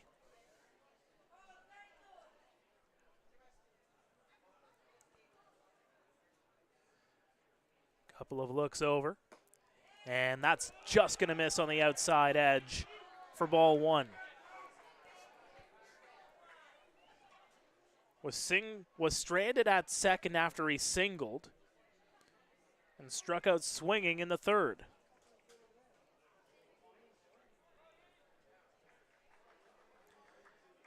Montgomery gets set, the delivery, swing and a miss. It's more like it from the youngster.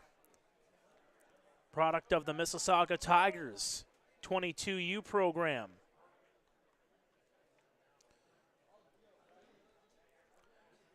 Hard throwing lefty, a big frame. Low on 1. In for a strike. 1 ball, 2 strikes now here on Hunt.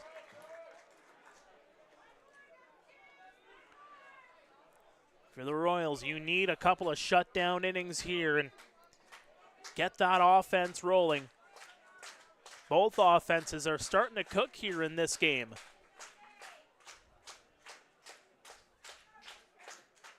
Swing and a miss, strike 3. Ethan Hunt goes down swinging for the 2nd time tonight. That'll bring up Tyler Dupuis. And again, just talking about that offense. There's been a run at least scored in every top and bottom half of the last 3 innings. The last 0 on the board came all the way back in the bottom of the 1st. So it's just chip, chip, chip away for both teams as they've been going back and forth. And that'll go right at the knees for strike 1.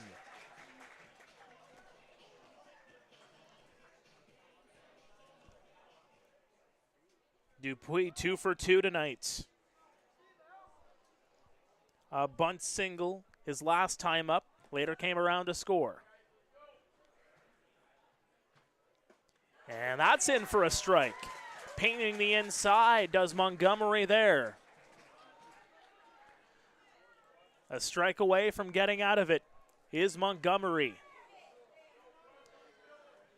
Gave up the bloop single to Moretto. He stands on first.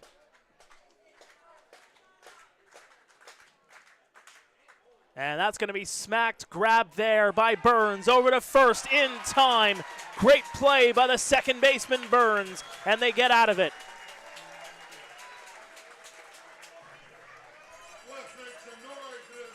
The Jackfish 5, the Royals 4. We head to the bottom of the 5th here at Hastings Stadium. You're watching Game 4 of the IBL semifinal live on Guelph Royals TV.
Welcome back inside Hastings Stadium. Guelph Royals TV live coverage of the IBL semifinal, Game 4 of this second round matchup. Guelph Royals and the Welland Jackfish. The Royals looking to advance to the IBL championship for the first time in 20 seasons. The Welland Jackfish looking to renew pleasantries with the Barrie Baycats in the final. The Jackfish winning the championship last year, defeating the Baycats in 6 games. They would love another trip there, but the fans here, they would like anything but. The delivery across for strike one. Franklin Torres, the batter. Singled and scored in the third. He struck out swinging, or rather just struck out looking, in the first. It's the heart of the order here for the Royals. And that'll be put into right field, and Porcelado basket catches that one. The third baseman, number 4, Garrett Takamatsu. So Garrett Takamatsu will continue things on here for the Royals. Also a 1-for-2 outing with a single and a strikeout. Was 2 for 6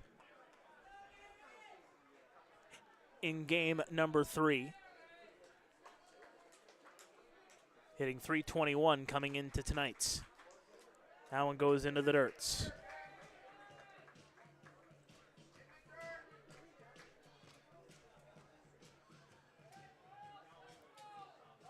Tak has been becoming quite the fan favorite here in Guelph. Stuck around for the entire season. Always great to see him fully healthy. And had his injury troubles in the tail end of his Maple Leafs career.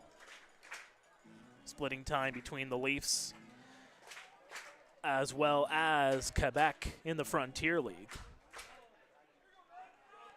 But as we talked with Dino Ramel at the beginning of the season, said he's 100%. He's ready to go. The 2-0. That'll be fouled back.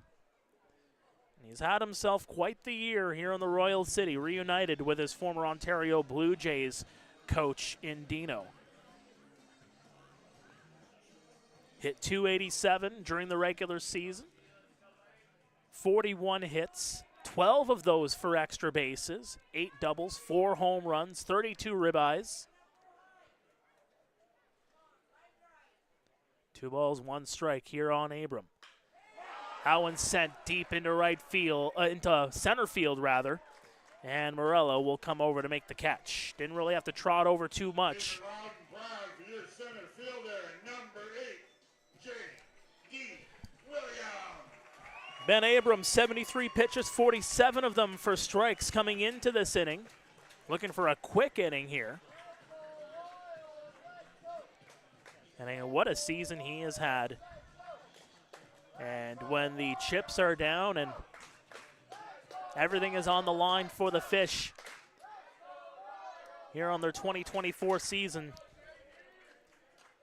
Abram, who pitched in game number 1, comes here into game number 4. You have to imagine Ortega would pitch game 5 if we get that far. Strike 1 called on J.D. Williams. Tripled and scored in the second. Hit a sac fly in the third to drive home a run. And that one just under the knees. JD waits it out. Preston Hughes calls it a ball. Even count, 1-1.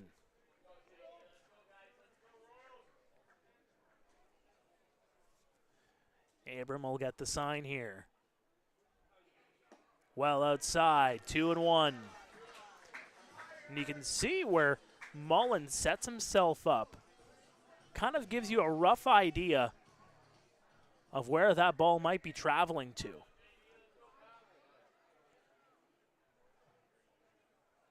Let's see where he goes here.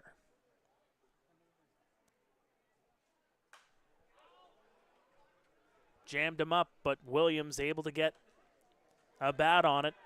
fouls that one off. Had a lengthy at-bat that led to that sac fly in the third. I believe, if my math is right, that was an 8-pitch at-bat. So just trying to get that pitch count up there on Abram. Try to get into their pen. The 2-2. And that just misses at the knees.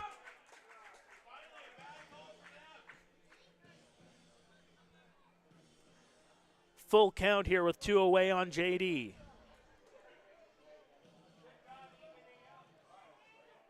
Abram looking for his second 1-2-3 inning.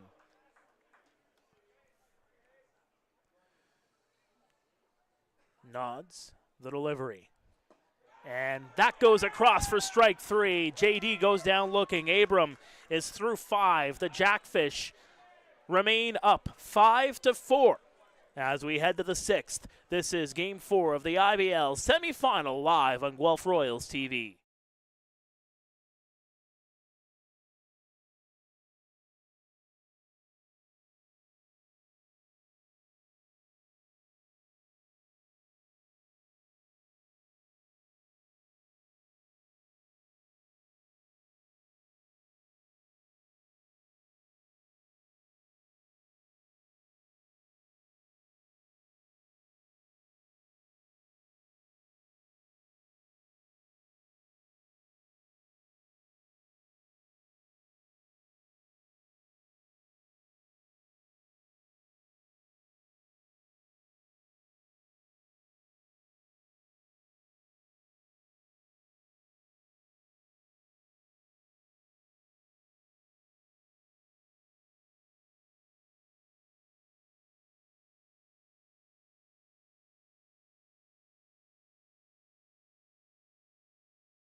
Welcome back inside Hastings Stadium as we get set for the 6th inning here in game number 4. Jonah Weisner will lead things off here for the Welland Jackfish, who have a 1-run lead here on the Guelph Royals. Reese Montgomery on the hill. Couple of lefties into this game here for Guelph here tonight as Weisner tries to drop down a bunt. Gets a piece of it, and it goes off the foot of Franklin Torres in behind the dish.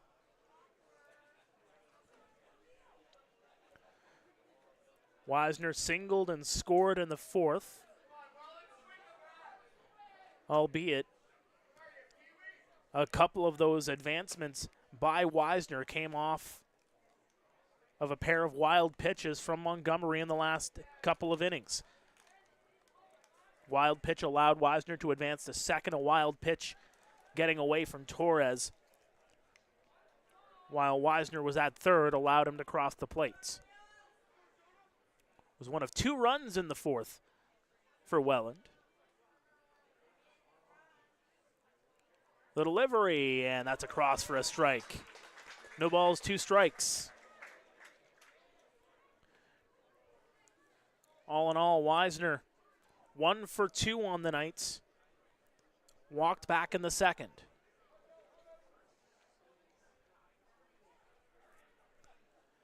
Montgomery, the delivery outside.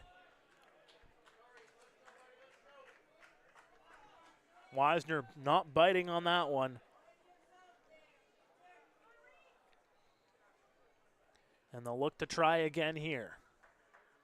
Weisner has been absolutely lethal in this postseason. Swing, and he got a piece, but right into the glove of Torres, and that is strike 3.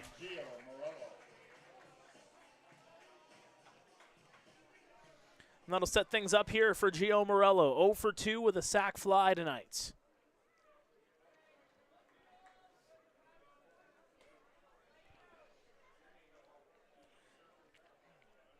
As mentioned before, Hector Jan starting things off for the Royals tonight. He goes 3 innings.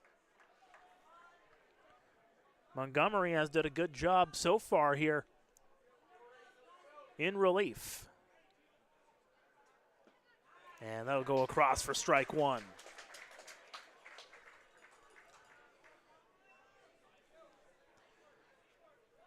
The offense starting to pick up for both sides, although it's slowed down in the last inning or so. Howen misses outside, 1-1. You can credit Montgomery as well as Ben Abram.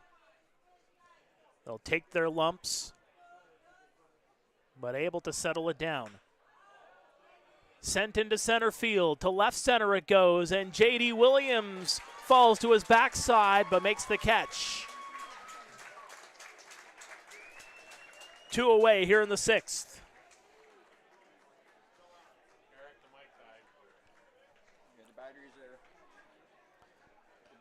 And that'll set things up here for Mateo Porcelato. Right fielder number 10, Mateo Porcelato.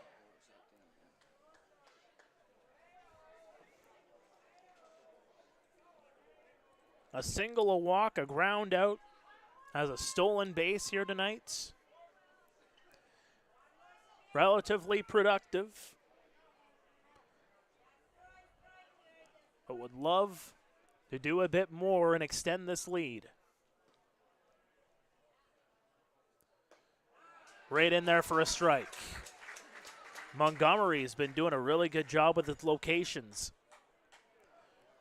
Working the quadrants, not really focusing more on the outside, rather to the inside. Smack there right to Burns. Fields it over to first in time. A 1-2-3 inning as we head to the bottom of the 6th. The Jackfish continue to lead this one 5-4 here in Game 4 of the IBL semifinals. We'll take a break. Stay with us. This is the IBL playoffs on Guelph Royals TV.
Ben Abram remains on the hill here for the Welland Jackfish as we go to the bottom of the 6th.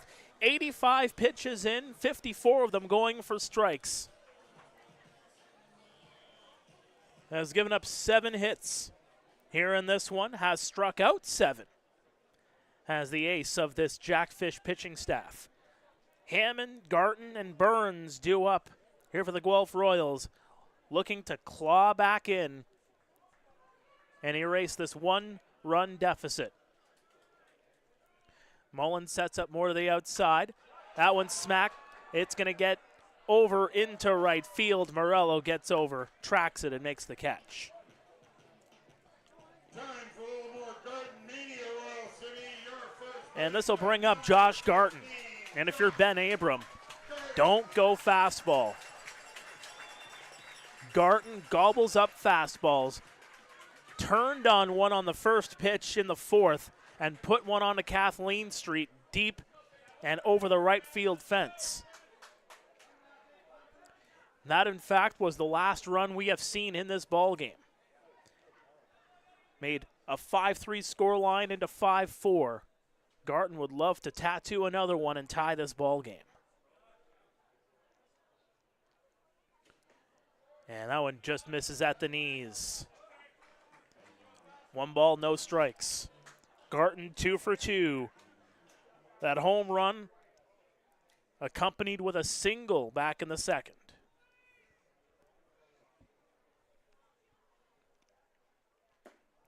And again at the knees. 2-0.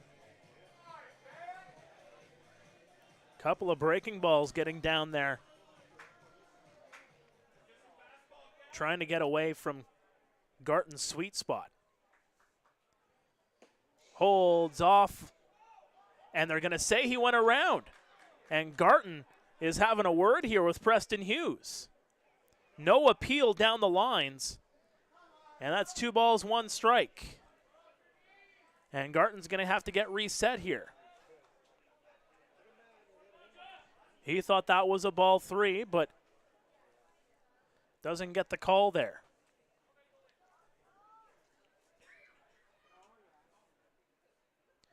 Holds off there again, and that misses this time. 3 balls, 1 strike.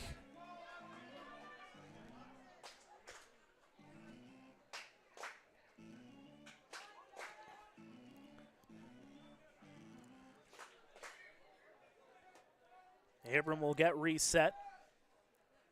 He's had a good outing. And that goes into the dirt. Garton with a 1-out walk. Trots down over to first for Carson Burns.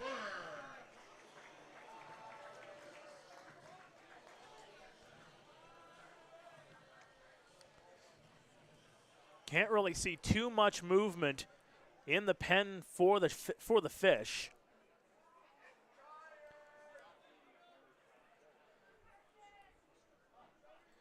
A whole lot of heads poking up the left field side right in the pen for the Royals. And well inside, right at the knees of Burns. He gets out of the way in time. 1 ball, no strikes. Burns has struck out looking in both of his previous at-bats here in Game 4.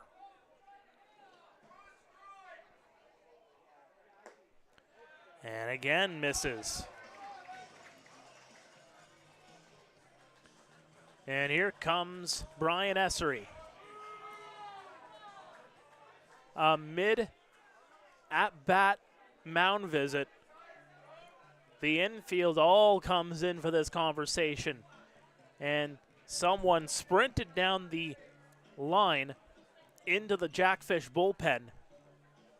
You have to imagine that that might be the signal. This could very well be the last batter for Ben Abram here in this ball game. 93 pitches in.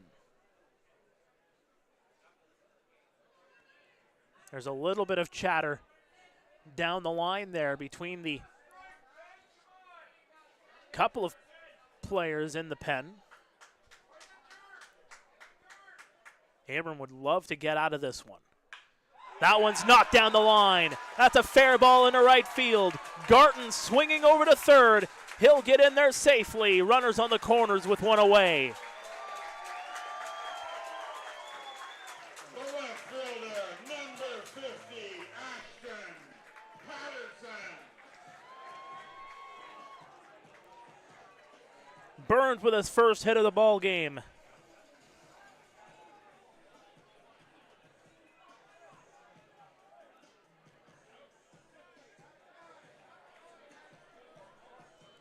As the Royals, a runner 90 feet away from tying this up.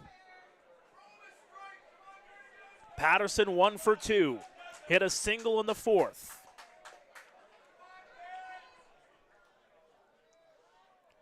Mullen setting up inside, and that right at the knees for strike one.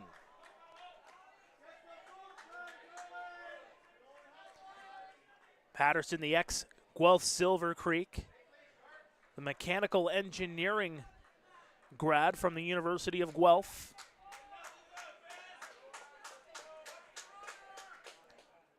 That one smacked into center field. We're tied here in game 4. An RBI single from Ashton Patterson. And the Royals come out of the dugout to celebrate their teammate Garton coming in. And here comes Brian Essery. This could be it for Ben Abram. Runners on first and second, still with one out, and we'll see if the baseball, yes indeed, it gets taken out of the hands from Ben Abram. The ace is out of it. A new pitcher will come into the ball game after this. Stay with us. We are tied at 5. You are watching Game 4 of the IBL semifinal on Guelph Royals TV.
Welcome back to Guelph Royals TV. We got a dandy here at Hastings Stadium.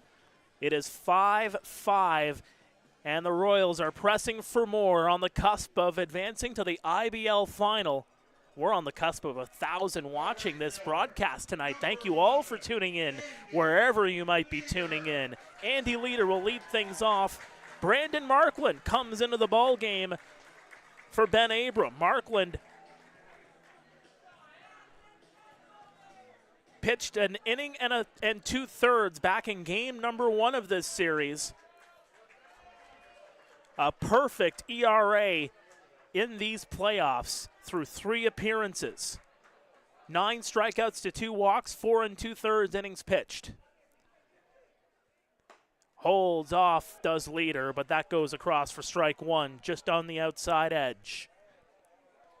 Burns and Patterson on base, the responsibility of Ben Abram, who comes out of this ball game after going 5 1/3. Markland. Delivery.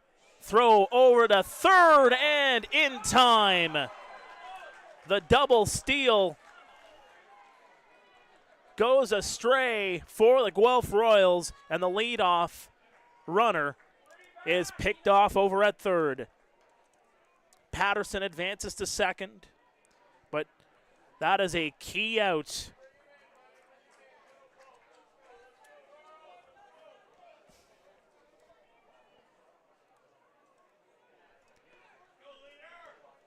No balls, 2 strikes here on leader. 1 for 3 with a pair of strikeouts tonight.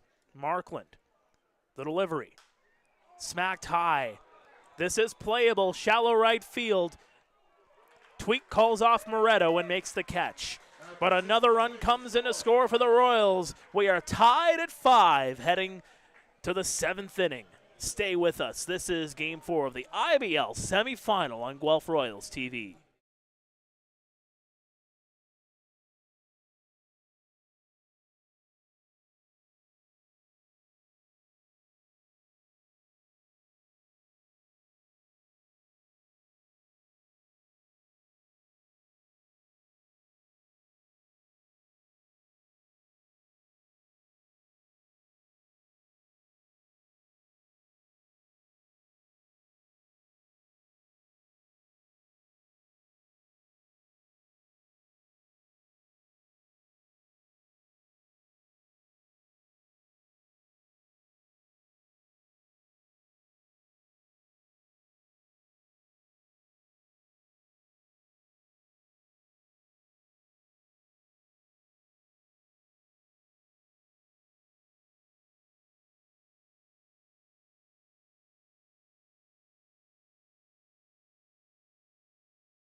Welcome back to Guelph Royals TV. We are live at Hastings Stadium in Guelph. Under the lights here on a Labor Day Monday night. Mark Pare here on the mic with you. Glad you can join us. A pivotal game for Guelph looking to punch their ticket to the IBL final. Welland looking to make the Royals trek back down the QE dub for a game number 5. We are tied at 5 here in the 7th. Mullen pulled up to bunt but held back immediately. Didn't even attempt to swing. Ball number 1. Reese Montgomery still in the game here for the Royals. Mullen 1 for 3 with a home run. Puts that one into center field. J.D. Williams comes over to make the catch. And of note, Mullen has put one into the outfield every single time he's been at bat. Hit that home run, flew out to Patterson in the first, and that's the second straight at bat where he's flown out to JD. Jake Sanford now the batter. A bunt single, later came around to score in the 3rd. Montgomery has given up just the 1 hit through 3 1/3. Well outside. Has given up just the 1 hit. No runs, 1 walk, 2 strikeouts. It's been really much in favor of drawing up those flyouts. Well outside again.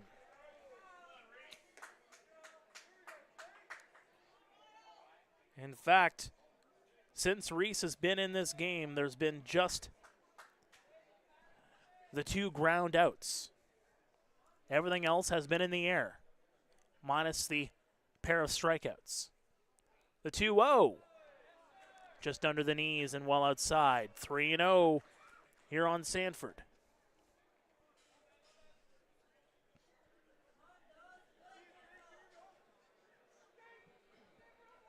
If Game 5 is needed, Thursday at the Pond, it will take place. A 7:20 first pitch from Welland Stadium. Guelph would love to be thinking about an IBL Finals appearance by then, though.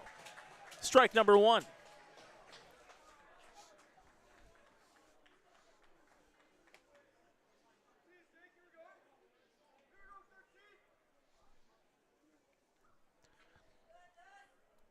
Montgomery looking to get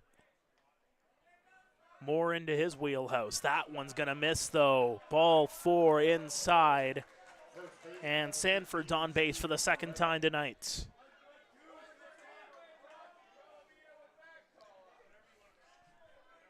And that strike zone from Preston Hughes. I mean, pretty much every fan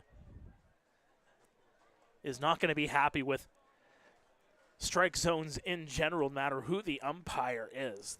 Usually, pretty much when you go to any game, it's the old saying, there's 3 guarantees in life: death, taxes, and the fans not being in favor of the strike zone from the home plate umpire. They take a lot of abuse from in behind the dish as they continue to get it on him. Steve Moretto now the batter. And that paints the outside for strike one. Moretto with a single and a double here tonight. 2 for 3.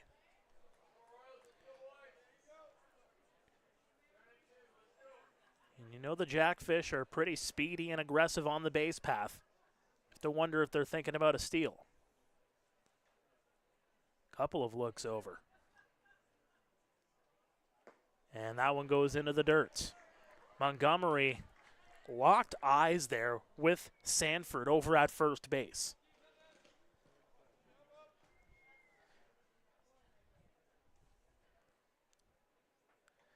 Let's get the sign here from Torres. The 1-1. Missing outside again. Montgomery up to 46 pitches here in this game.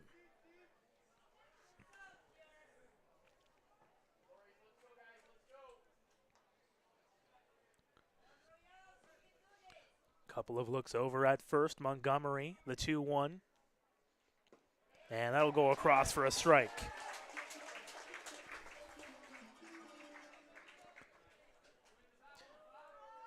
If you're the Royals, you have to imagine, if you're Montgomery, you're still cooking in this game. Giving up just the 1 hit through 3 1/3 still. The 2-2 smacked right over. They'll get the 1 over to first in time. The 6-4-3 tailor-made double play to get out of it. The Royals face the minimum here in the 7th. It is stretch time from Hastings Stadium. We are tied at 5. What a ball game between these two fierce rivals. This is Game 4 of the IBL semifinal on Guelph Royals TV.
Welcome back. Over 1,000 of you watching, and probably more, as I'd imagine there's some watch parties happening, whether you're in Welland or in Guelph.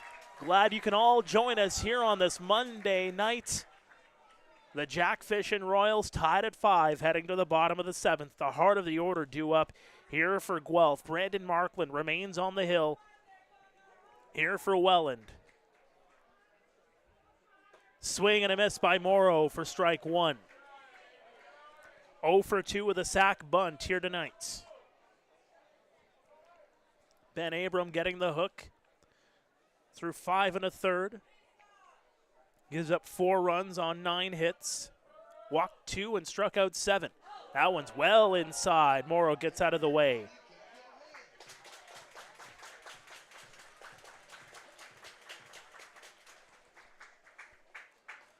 Morrow, as mentioned, 467 in this series coming into tonight. Included in that 3 RBI. The 1-1 is going to be well foul. Right toward the batting cage is in behind Hastings Stadium. Welland, the defending champions. Guelph, last advancing to the IBL final when they won their 2nd straight title in 2004. 9 times the Royals have won the IBL championship. That one goes upstairs, 2-2.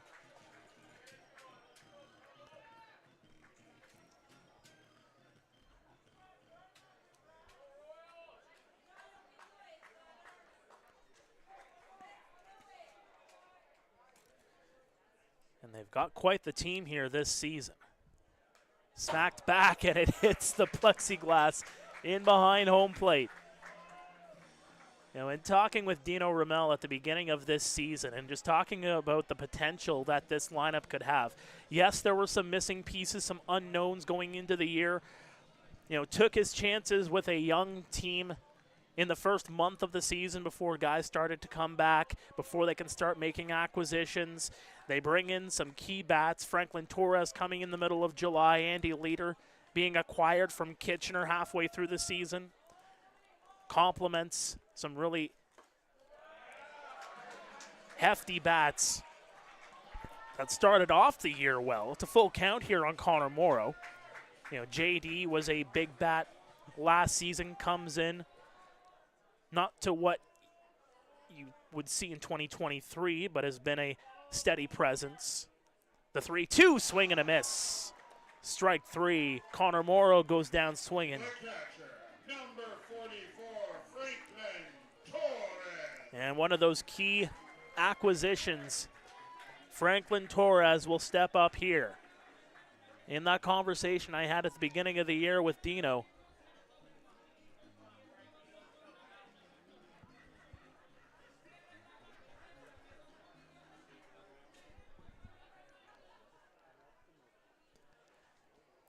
one of the things that he talked about was, you know, trying to get a guy into the playoffs that can be a key bat and a guy in behind the plate as the catcher.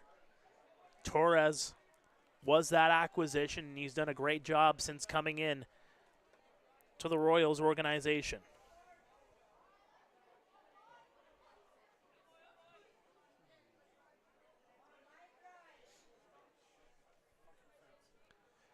Markland will set up here to deliver the 0-1. Holds off, does Torres, but that goes across right around belt level for strike 2.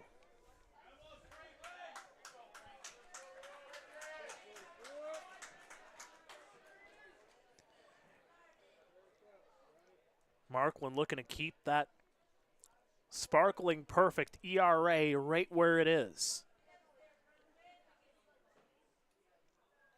The 0-2, smacked down the line and right over to make the catch is Gio Morello. The third baseman. Trots over to right center, and Gio is able to make the academic catch. And now there's 2 away here for Garrett Takamatsu, the former MVP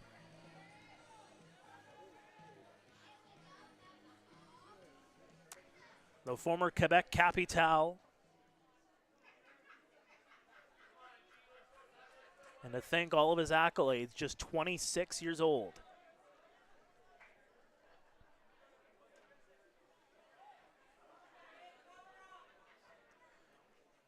Swing and a miss for strike one.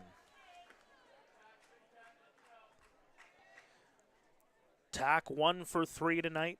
Struck out swinging back in the second, hit a single in the third. As things start to quiet down here at Hastings Stadium as this game gets into its twilight hours. Well inside, evens the count at 1-1.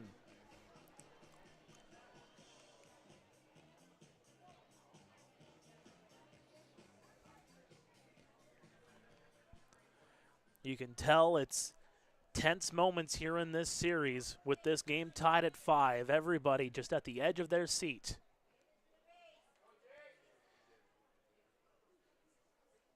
Swing and a miss, strike two.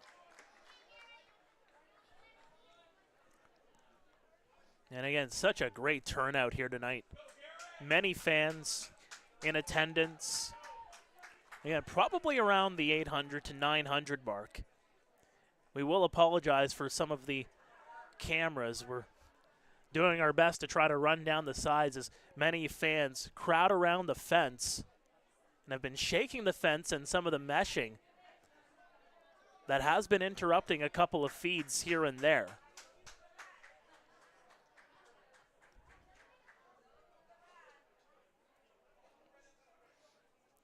One ball, two strikes here on Garrett. Puts that one up high.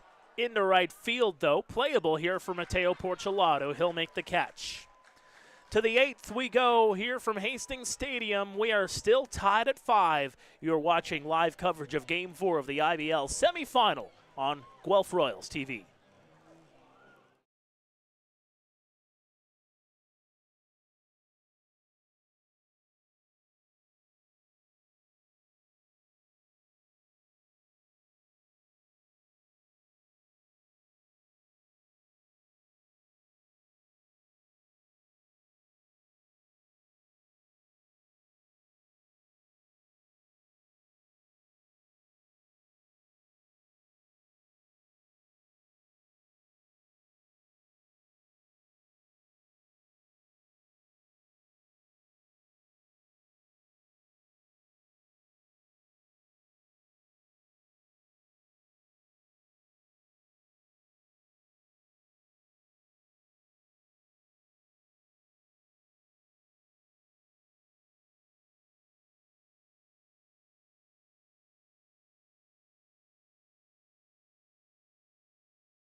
Welcome back to Guelph Royals TV, Game 4 of the IBL semifinal. To the 8th we go. Bottom of the order due up here for the Jackfish.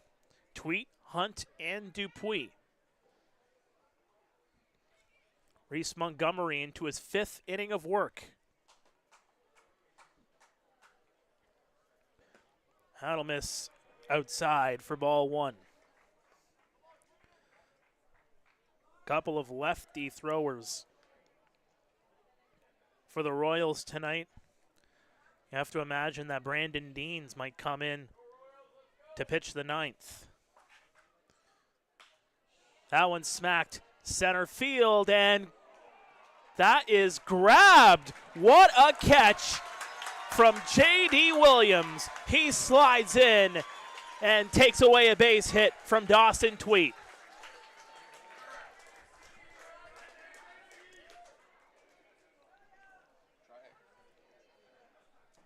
Left fielder, number 9, Ethan Hunt.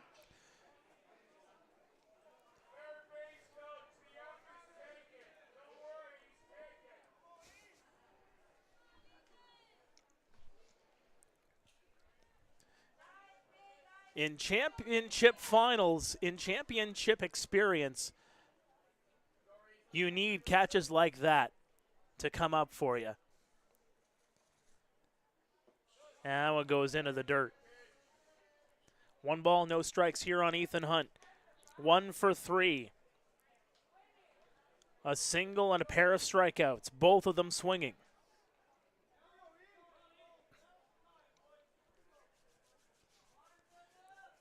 Shakes off a couple of signs there from Torres. Finally sees something he likes. And that goes across for a strike. Evens the count at 1-1.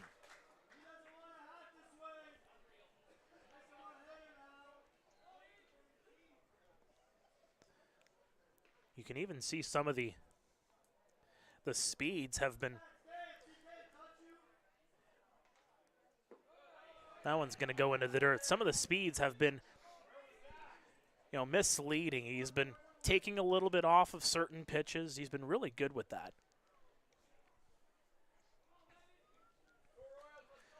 And we'll get a radar gun for next year. See what every different pitch comes in at. 2 balls, 1 strike. Smacked high. Leader running a long way, and he will come over. He can't make the catch. It drops in fair territory. Throw into second. Gets by Connor Morrow, and sliding in safely is Ethan Hunt. No shortstop, number 6, Tyler Dupuis. As Andy Leader unable to make the catch, it's going to be called an E9. And with 1 out, the Jackfish have a runner in scoring position.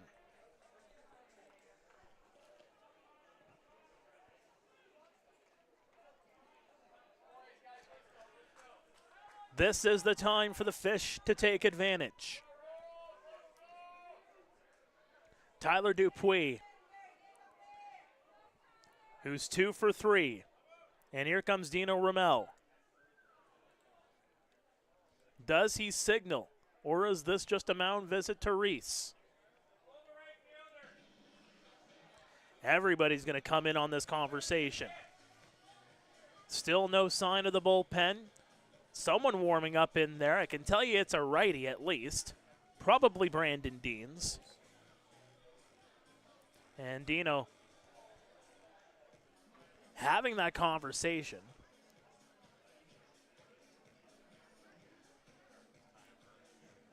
And just, if anything, maybe just trying to kill off some time and allowing Deans to get all of his warm-ups in.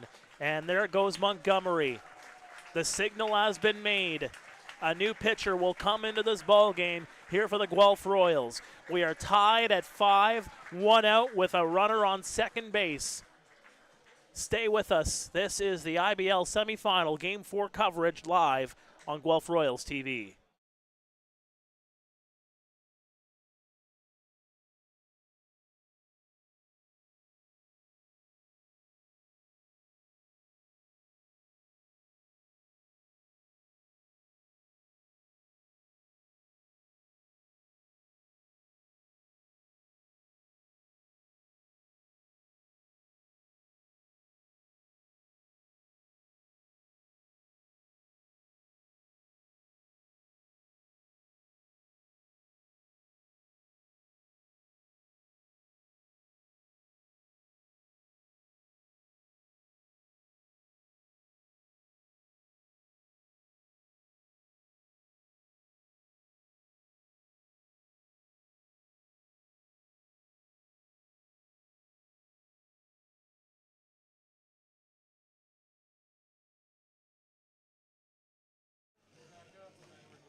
Welcome back to Guelph Royals TV. The call to the bullpen brought to you by Lucky Belly.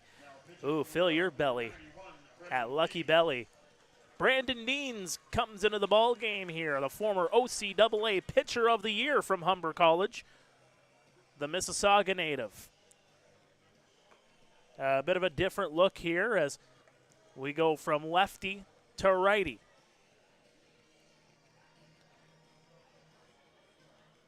The Welland Jackfish looking to extend this series. They have a bit of work to do, though, with this game tied.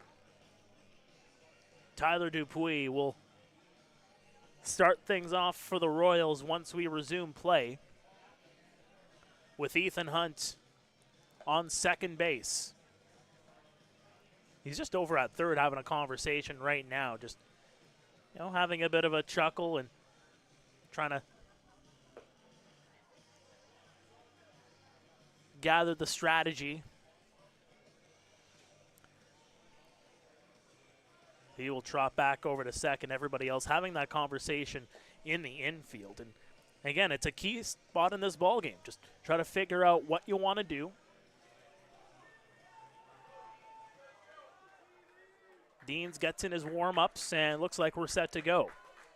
Everybody will get back in a position.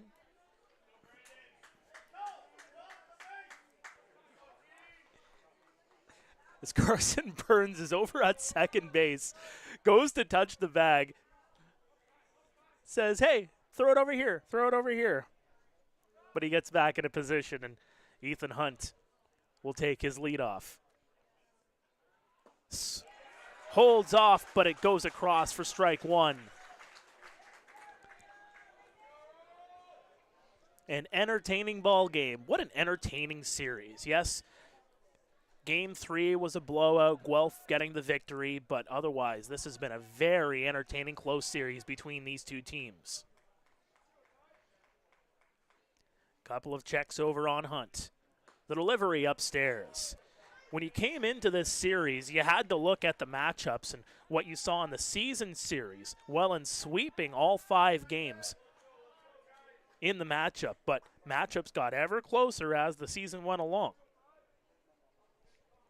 And as Brian Essery has told me on a couple of occasions, playoffs are a whole new ball game. Deans with the delivery, missing outside. 2 balls, 1 strike.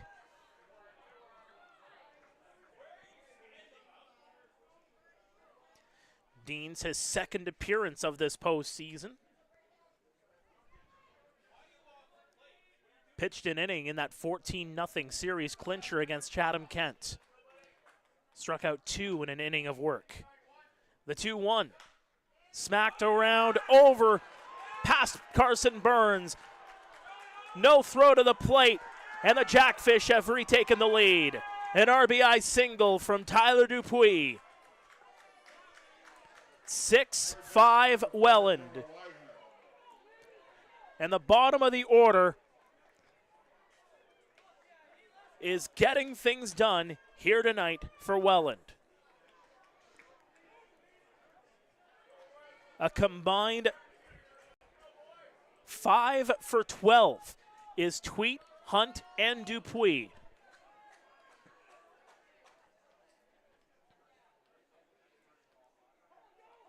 And suddenly that error in right field has come to bite the Royals.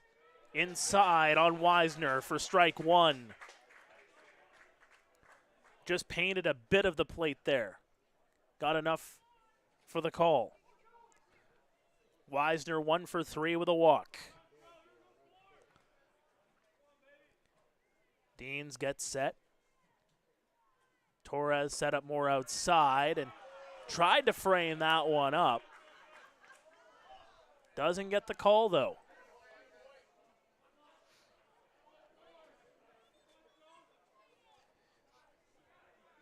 Seen everything in this series. It remains a close one.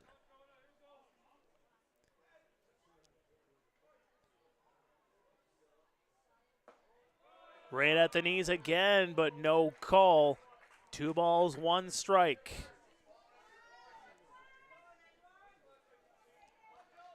That strike zone getting ever smaller as this game goes along. At least in the upper and lower portion of it. The 2-1, smacked, grabbed there, and unable to make the play is Connor Morrow, another hit. Wisner gets on base yet again. Runners on first and second with one out. Second base hit of the game for Jonah Wisner.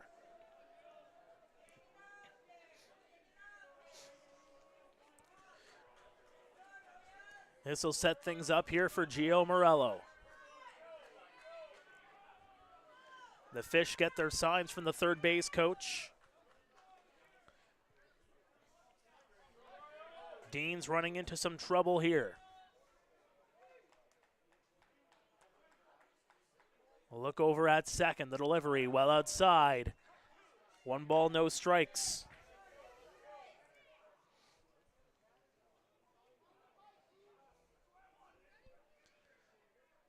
Morello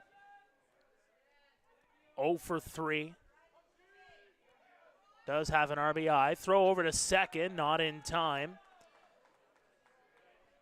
Good pivot there from Deans to stay on the rubber and avoid the balk.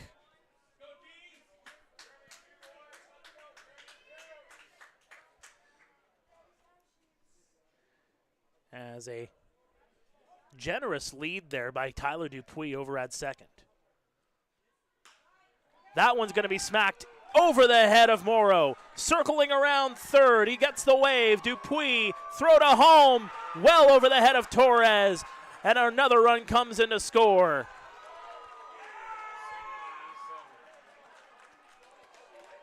A single for Gio Morello scores a run. The throw home, an error will be charged. It's 7-5 Welland as they look to keep their season alive. Right fielder number 10, Mateo Porcello. As chance of Gio fill the air on the right field side. And they're going to intentionally walk intentionally walk Mateo Porcello. So he will not get any hacks. Number 34, Robert Mullen. And Robert Mullen will come in here.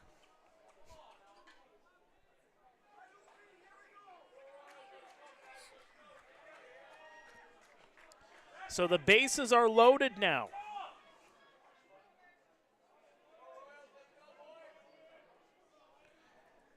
Wisner is over on third. Gio is on second.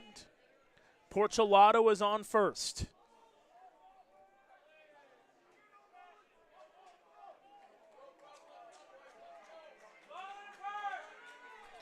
Dean's looking to get out of this jam. Still just the one out. Welland leads it by 2. Swing and a miss. Mullen hit that home run back in the third. Otherwise, has flown out 3 different times.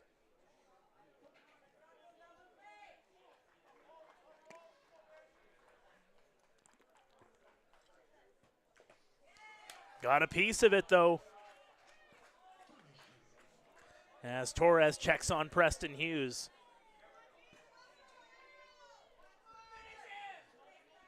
A foul tip goes off of Torres, off of the umpire. Everybody's all right.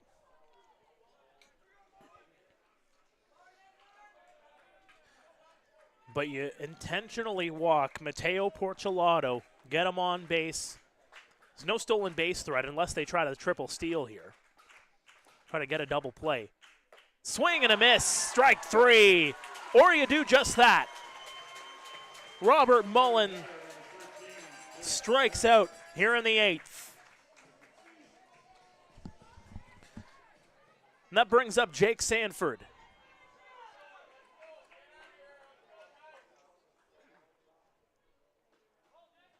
This has been a rather entertaining ball game.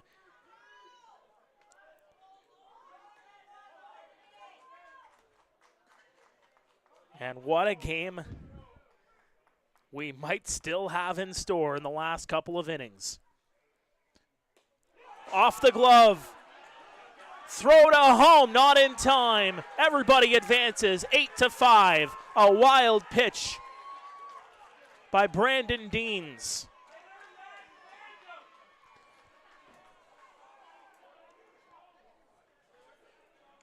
A high pitch, Torres unable to snow cone it. Got enough to get it back over to home where Deans was waiting, but not in time. So Porchelato on second, Gio's on third. The mistakes are starting to pile up here for the Guelph Royals late in this ball game. Framed up there by Torres, but won't get the call at the knees. 2 balls, no strikes. Sanford, 1 for 3.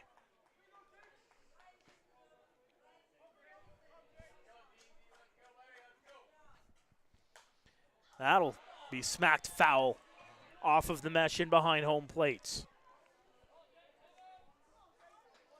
In the bottom of the 8th, it will be J.D. Williams, Ethan Hammond, and Josh Garton due up. Deans just trying to limit the damage to the 3 runs. And that misses inside. The fans really not happy with this strike zone.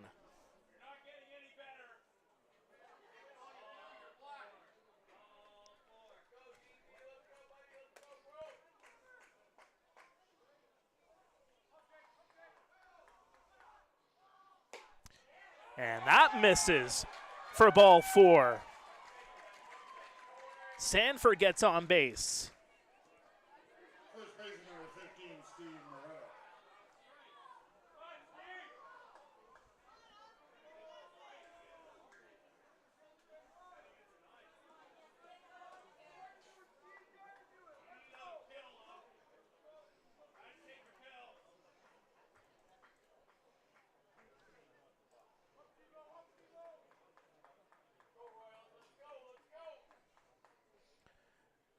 Delivery to the plate.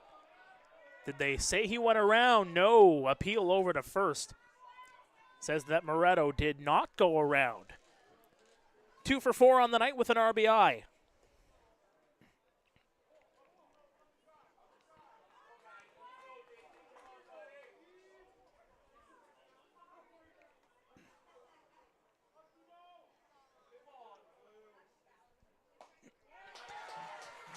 And there we go. That's what you needed if you were Brandon Deans. A strike on the board.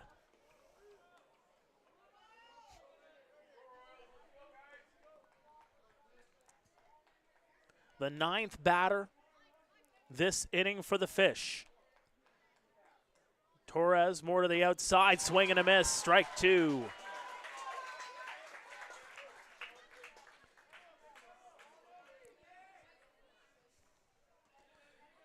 One ball, 2 strikes here on Moretto. A double and a single to his credit here tonight.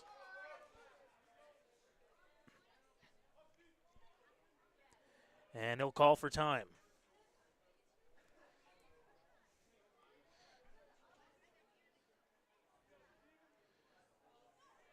Moretto, the runner-up to IBL Rookie of the Year last year, the new Westminster, BC native. The 1-2. That one misses outside. The fans up in arms on that call from Preston Hughes.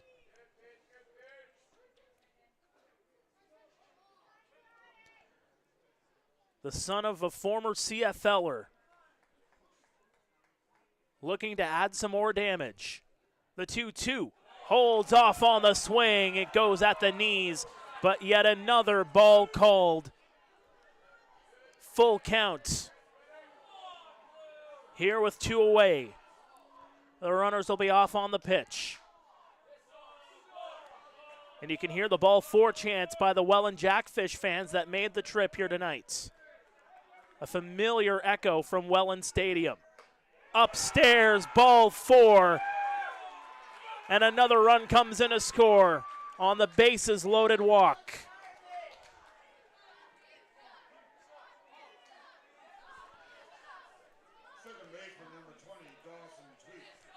And a mound visit here for Brandon Deans, who has been roughed up here in this 8th inning. He's only gone through a third, and he's given up 3 runs, one of them earned.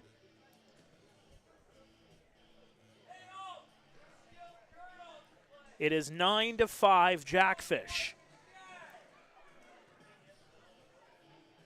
And Welland has officially now batted around the order.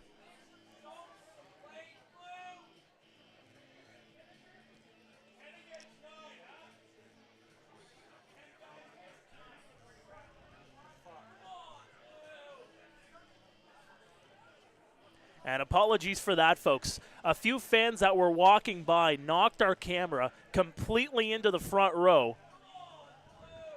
And we're going to have to get another camera angle out there. That goes in for ball 1. Dawson Tweet led things off in this inning, flew out to J.D. Williams. Porchelato on third, Sanford on second. That one's going to be smacked foul. Moretto is on first.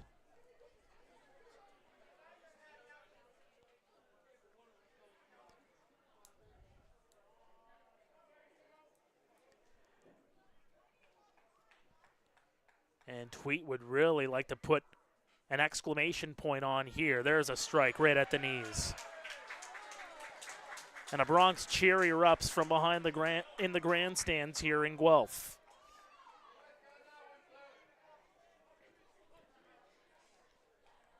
It's looking more and more like a Game 5, but here in the IBL, no lead is safe. A 4-run 8th. Welland looking to add more. That one misses outside. 2 balls, 2 strikes here on Tweed, who's 1 for 4.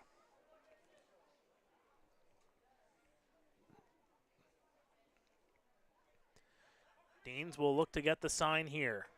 Torres sets up outside, and that one misses. And that's a location where you have to think at some point that that's going to be called a strike.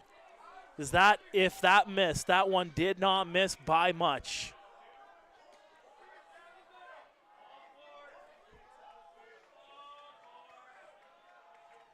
Swing and a miss, he got him. The Royals get out of the inning, but not before damage was done.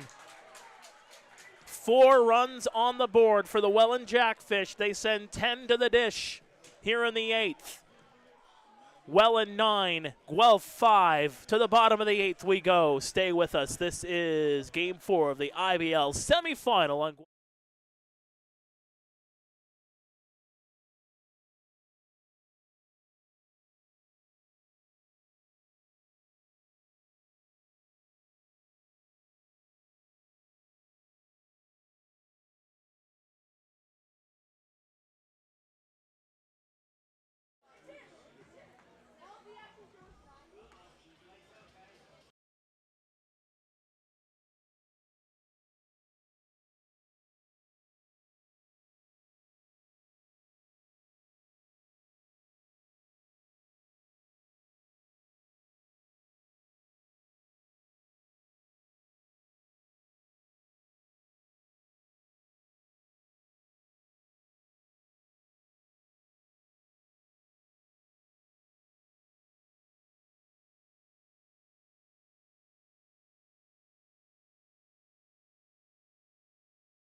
Welcome back to Guelph Royals TV. Sorry if I'm out of breath. Had to go fix that camera at center field. Or rather, right in behind home plate, I should say. Davey Mendez into the ball game here for the Welland Jackfish and delivers a first pitch strike. J.D. Williams now having words with Preston Hughes.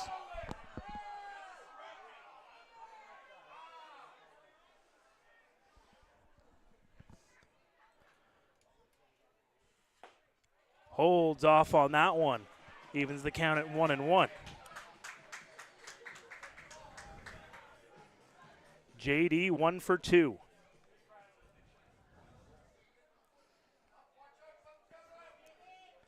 Davey Mendez, his last appearance,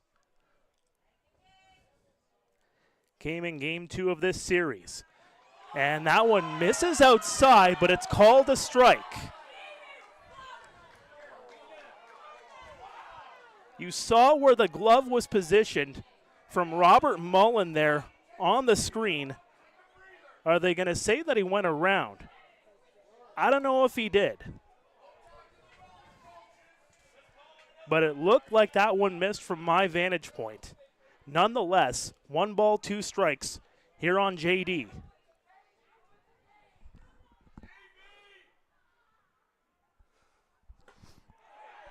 And the appeal over, and they're going to say he swung. Strike 3, JD is out. And he's having some extra words here with Preston Hughes. And JD's got to watch himself there, make sure he doesn't say one of those 3 words. And he's still having words. Frustrated is JD. And Dino will come and get his center fielder.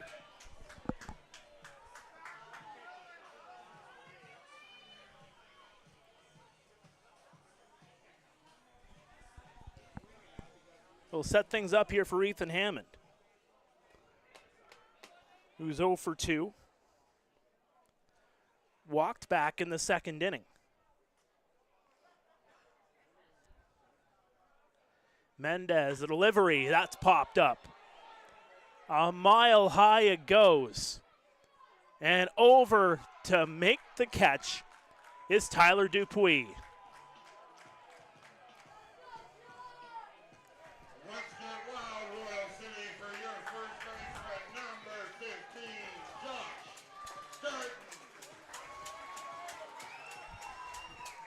And here comes Josh Garden, has crossed the plate twice, including a home run in the 4th. Has a big test ahead of him, taking on Davey Mendez. Hit a bomb off of Mendez in the 10th inning back in game 2. And that's ball number 1.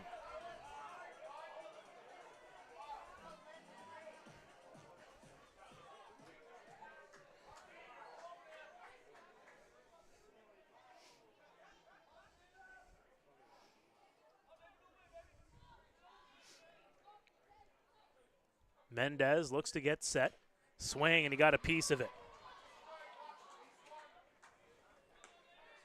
Garton 2 for 2 with a walk.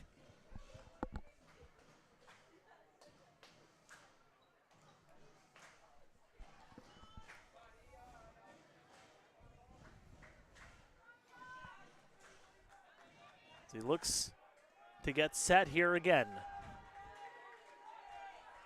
Under the lights, the bright lights of Hastings Stadium. The delivery inside, ball 2.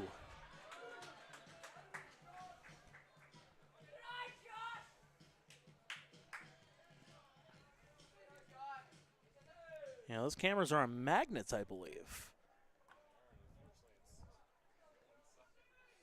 As far as it can go, having a lot of trouble with our cameras here tonight, whether it's trying to get the right angles or fans knocking them over. The 2-1, upstairs, 3-1. So just a public service announcement, if you see a camera there that's unmanned because of limited volunteers, Don't play with them. We're trying to put on our best product possible. And it's not something that really helps us out in any way. And it doesn't help you out as the viewer either. 3-1 count here on Garton.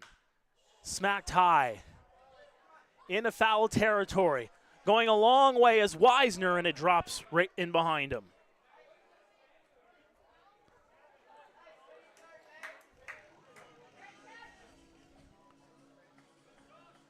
The count is full on Garton.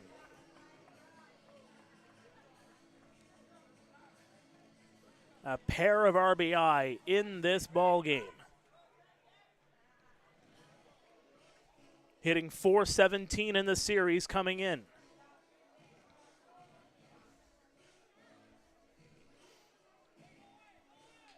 Looking to extend this inning, as we have to wait a little bit for everybody to get back into place. It seemed like everybody from Welland was trying to go over and get that baseball to try and retire Josh. But 2 away. Mendez with the 3-2. Upstairs, ball 4, and Garton will take the free 90. The second baseman, number 7, Carson Burns. I'll set things up here for Carson Burns.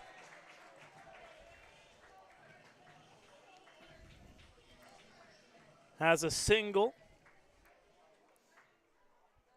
and has struck out not once, but twice.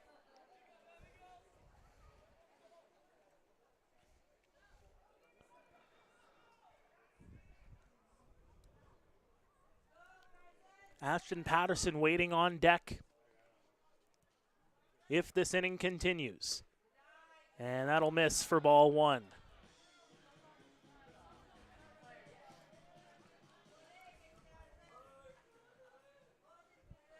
Mendez looking to get reset here. Mendez has had himself quite the IBL career. His 3rd appearance of this postseason. The delivery inside. 2-0. Has registered the decision in both of his previous playoff appearances here in 2024. Took the loss in Game 1 against Kitchener in the first round. When an IBL career high 3 2/3 in Game 2 finished things off for the Fish to tie this series up at the time with a 4-3 10-inning victory. The 2-0 outside, 3-0 here on Carson.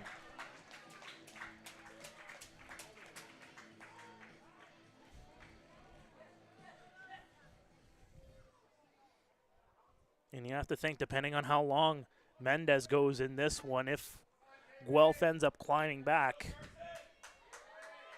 64 pitches in game number 2. And that's a cross for a strike. Dead center, right across Broadway.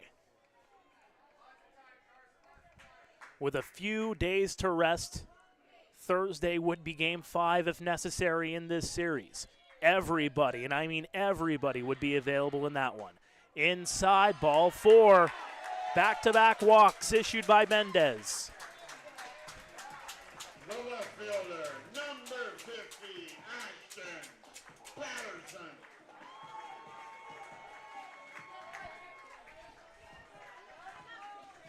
Ashton Patterson now the batter. 2 for 3 in this game here tonight.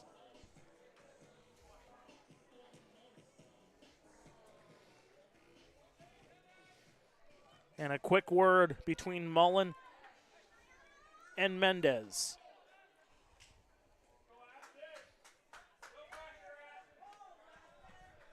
A pair of singles. And also popped one into foul territory, caught by the first baseman. That'll miss for ball 1.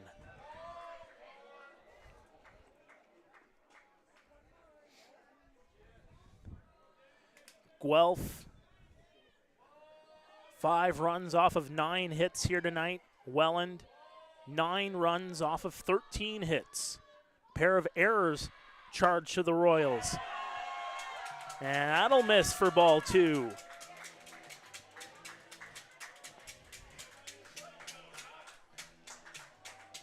Mendez having a bit of trouble finding that strike zone here.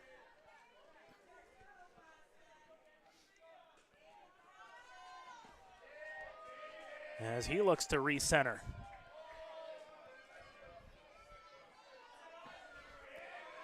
The former Rays farmhand deals outside, ball 3.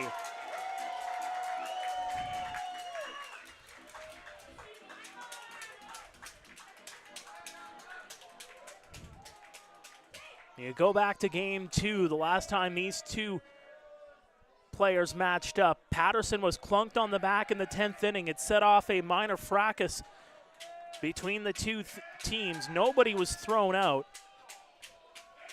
but the temperatures definitely rose in that one. And that'll go right across for strike 1 as Patterson doesn't think about swinging there.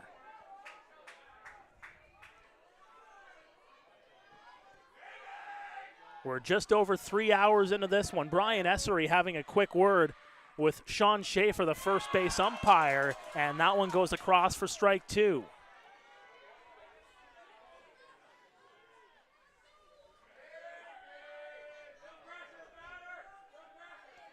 Full count, 2 away. Burns on first, Garton on second.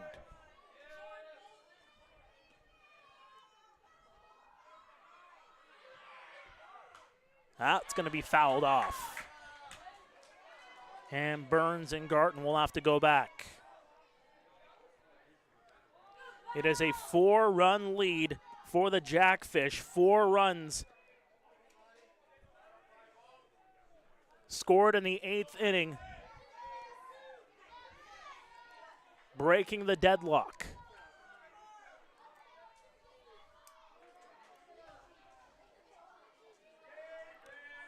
Davey gets set, the delivery inside, ball 4. Back-to-back-to-back walks, and the bases are loaded for Andy Leader.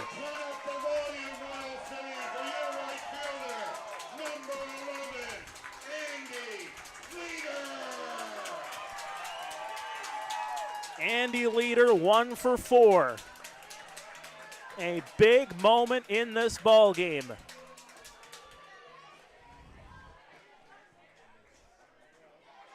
Andy with hits in 9 of his last 10, making hits in 10 of his last 11 with that single back in the 3rd.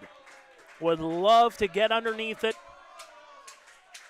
and tie this one with one swing of the bat. He represents the tying run. And Let's Go Royals erupts from the grandstands here in behind home plate. Swing and a miss for strike 1. And if you're Leader, yes, you would love to hit that grand slam to tie this game. But here you got to take what's given to you.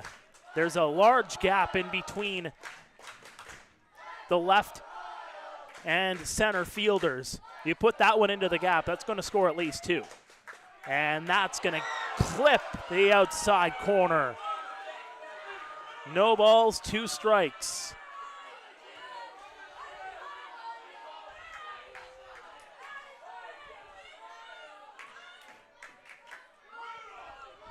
Mendez looking to get out of the jam. This is a big, big time moment here for the Guelph Royals. Swing and a miss, he got him. Mendez gets out of it, walks 3 batters, and gets Leader to chase. It remains 9-5 Welland as we head to the 9th. Stay with us. This is Game 4 of the IBL semifinal on Guelph Royals TV.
to the 9th we go. Here live from Hastings Stadium in Guelph. Glad you can join us, all 1,100 plus of you watching on the live stream. And then some. Ball one.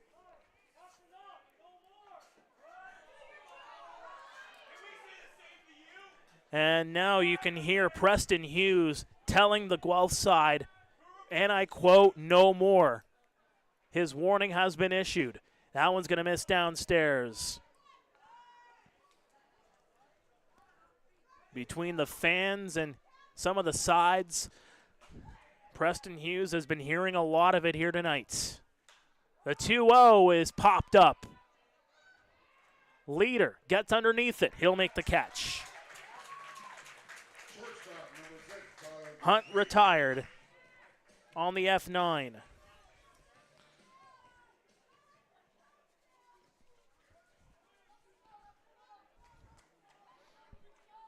And that'll bring up Tyler Dupuis. 3 singles here in this game.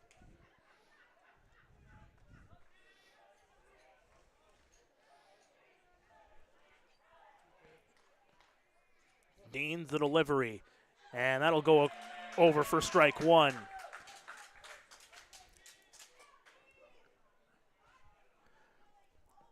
Getting a bit chilly here at Hastings Stadium. It was 18 degrees on first pitch, as that one's going to be fouled off.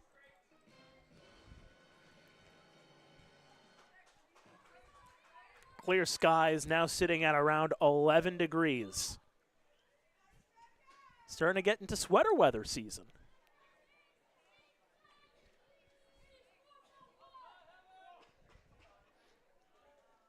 Kiddies getting set to go back to school if they're not back at school already in some locales here in this province. That one's going to miss outside. Good job there by Torres. Nobody on, so nobody was going to advance on that, but just a good job nonetheless.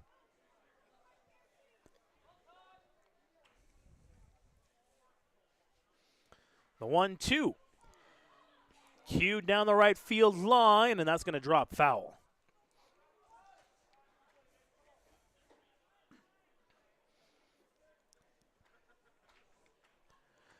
As Leader just scoops it over to a young fan, they can bring that over. Get themselves a Mr. Freeze.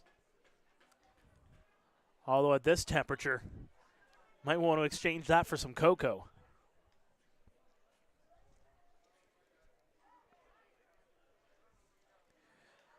Still remains 1 ball, 2 strikes here on Dupuis.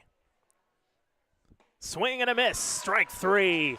He goes down swinging. Dean with his 3rd strikeout of the ball game.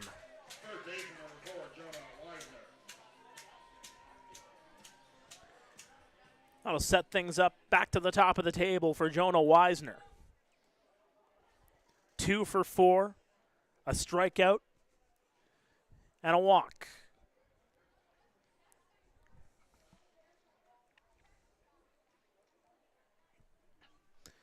Has come across the score twice. And he'll foul that one back, and a Camry yet again taking its lumps.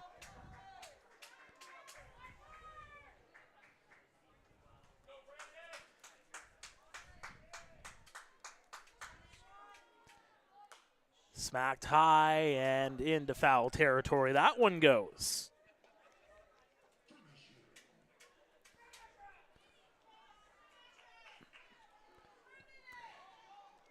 Two outs here in the 9th. It's a 4-run ball game, and that's going to be fouled back.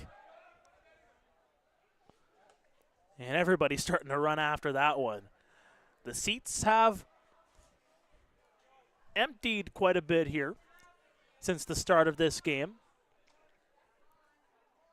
The 0-2, right at Deans.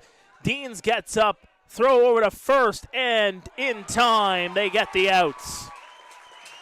A hard hit ball, a comebacker to Deans, but has the wherewithal to get it over to first. A 1-2-3 inning. To the bottom of the 9th we go. Will we go to 5? Stay with us. This is Game 4 of the IBL semifinal on Guelph Royals TV.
Welcome back to Guelph Royals TV. A young fan sitting in the front seat saw that camera move around, wanted to adjust it. He had it, but got it slightly over to the right at the end of it all. We're in the bottom of the ninth here in Game 4 of this IBL semifinal.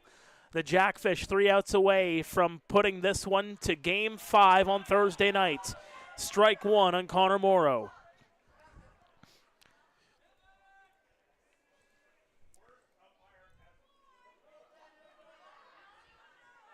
If you want to finish this game off and finish this series off, if you're the Guelph Royals, this is where you want to start it off. The heart of the lineup with Morrow, Torres, and Takamatsu due up.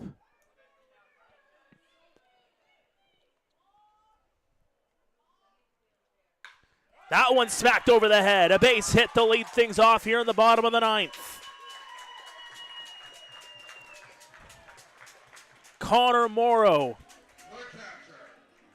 gets on base, his first hit of the ball game.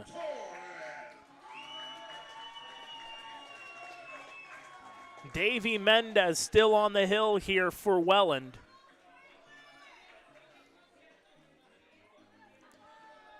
Issued 3 straight walks in the 8th with 2 away and got leader to chase to finish off the inning.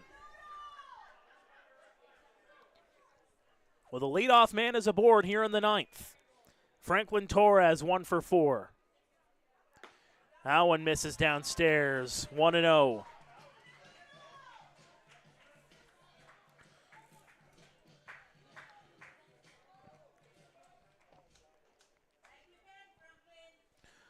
The Venezuelan looking to keep things rolling here for the Royals. Upstairs, 2-0.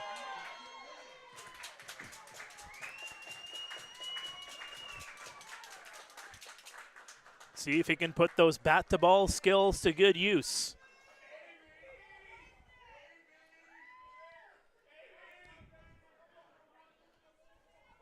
Dupuis and Tweet nearing the edge of the grass toward the outfield.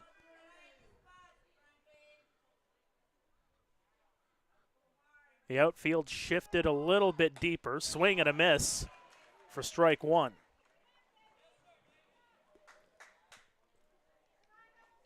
And again, there's that big gap in left center. You put that into the wheelhouse, you get that one all the way to the fence. You have to imagine Morrow would come around to score with his speed.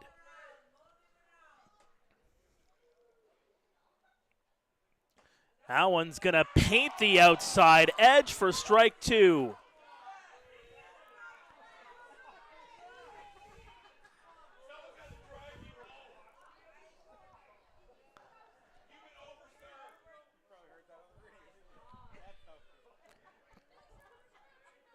As the fans increasingly upset with that strike zone. 2 balls, 2 strikes now on Torres. Swing and a miss, he got him. 1 out here in the 9th. The third baseman, number 4, Garrett Takamatsu.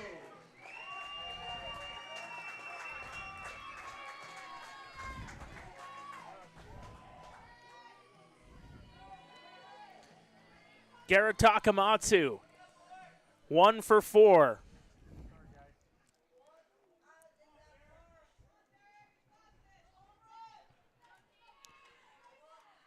Fans starting to get a bit louder here at Hastings. J.D. Williams on deck. The delivery upstairs, ball 1. Takamatsu's lone hit of the ball game was a single back in the 3rd. It drove in a run.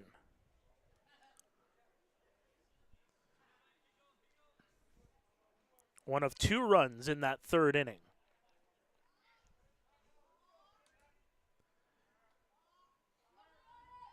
As things get a bit quieter here, as that's going to be popped up all the way back, and it's going to drop into the trees. I don't even think that fell. It went out of play, nonetheless, and we'll continue on with a 1-1 count.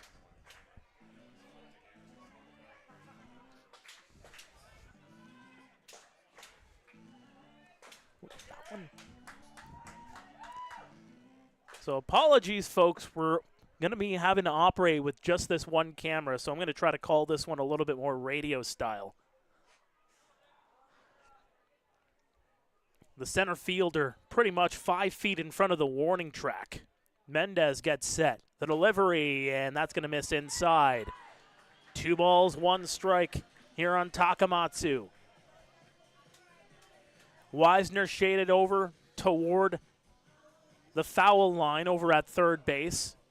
Doesn't want anything to get through him over there. Hunt and Porcelato pretty much at traditional outfield depth. Mendez, the delivery, and that misses upstairs. 3-1.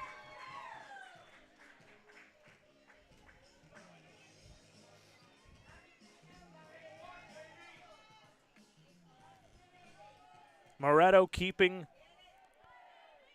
Morrow on base over at first as they just have a quick conversation there.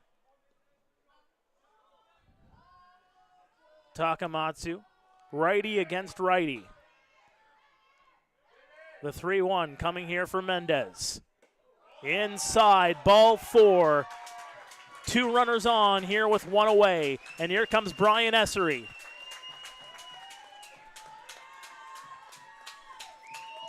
Mendez with his 4th walk issued here in this game.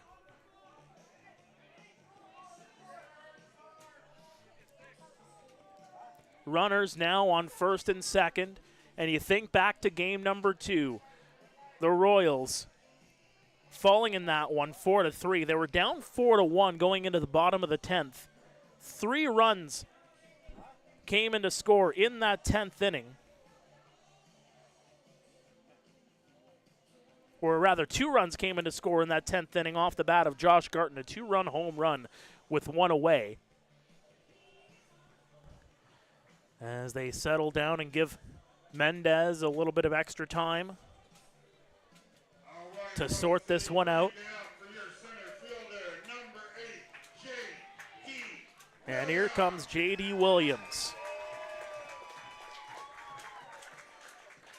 1 for 3.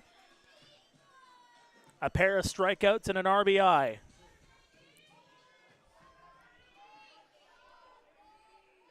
Takamatsu on first, Morrow on second. Davey Mendez sets up. The delivery outside, ball 1.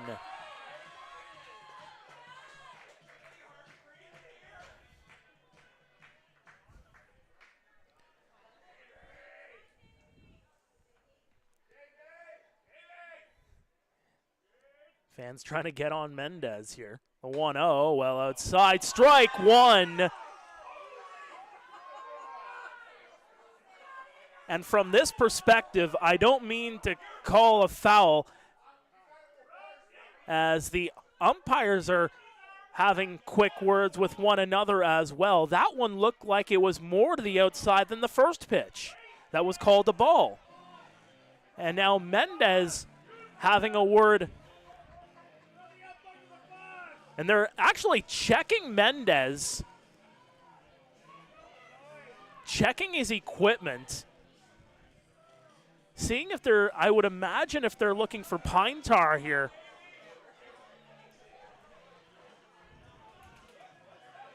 All 4 umpires are in there on this huddle.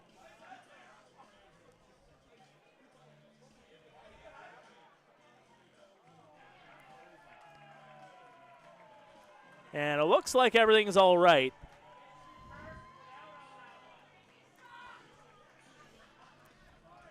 But again, the last pitch looked more like a ball than the first one.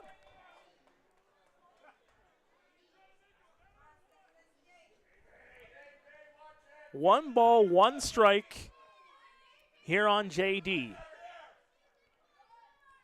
Swing and a miss, strike 2. No doubt about that one.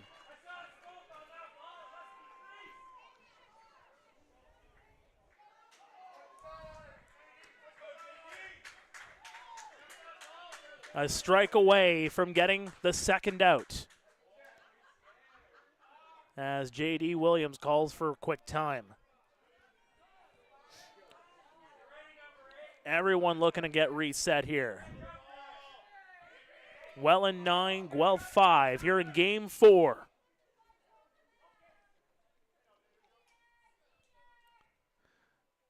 Swing, he got a piece of it, but a foul tip into the glove, and there's 2 outs.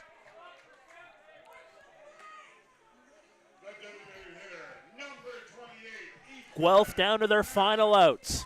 Welland looking to take this series to game 5 on Thursday nights.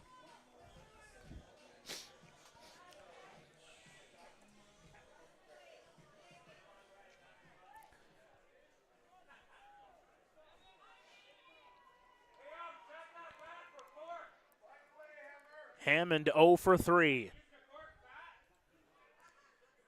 The delivery outside, ball 1.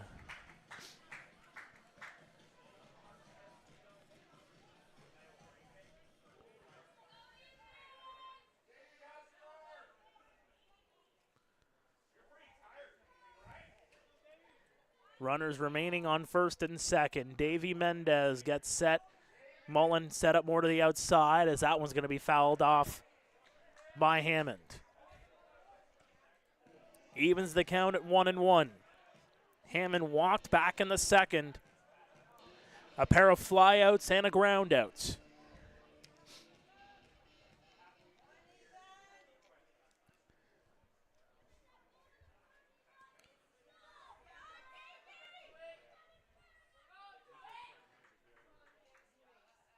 Mullins setting out to the outside again.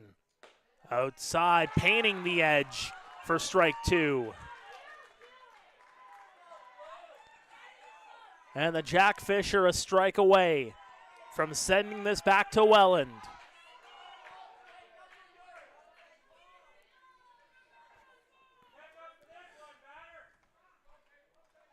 Hammond looking to extend the inning. Holds off on the swing, and protecting it there was Mullen, keeping it in front of him.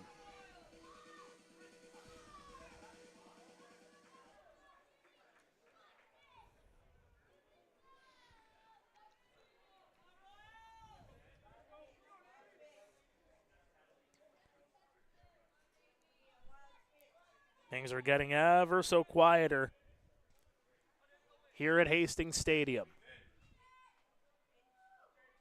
Mendez, 1 pitch away. That one smacked. Grabbed there by Tweedy, hops it. No throw to home. 1 run will come in to score. The Royals are still alive. It hopped on Dawson Tweet, was unable to get possession of the ball over at second base, and Hammond gets on board. 9-6. And just like that, the tying run is back at the dish.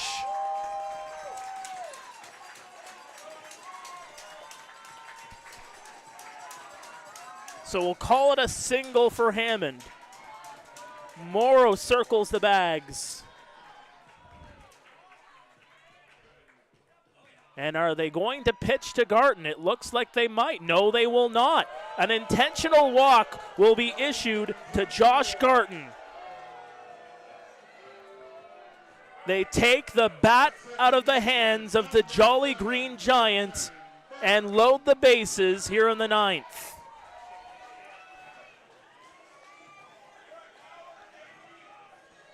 After that home run from Garton back in the 4th, he has walked 3 times, this time of the intentional variety. Bases now loaded. here for Carson Burns. Takamatsu on third, Hammond on second.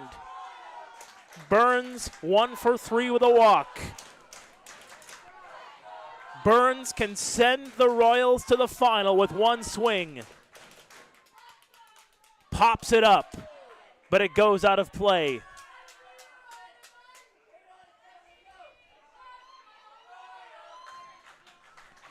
For the second straight inning, the bases are juiced.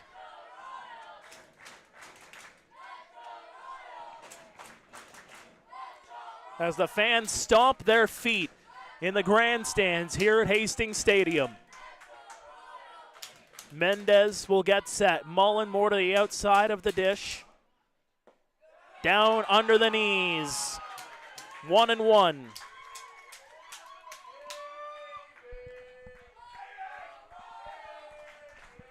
Tense moments here in Game 4. We thank all of you who are tuning in on the live stream.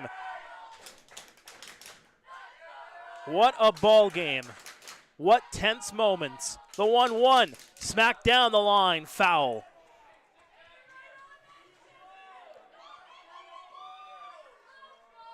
Young fan will come pick up that ball in foul territory. And once again, Mendez a strike away.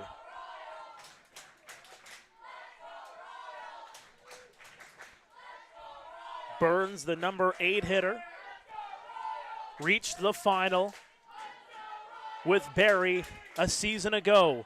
Met these very same Jackfish.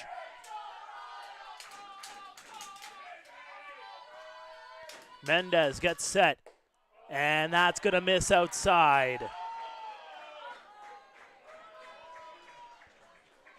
2 balls, 2 strikes here on Burns. The lefty-righty matchup.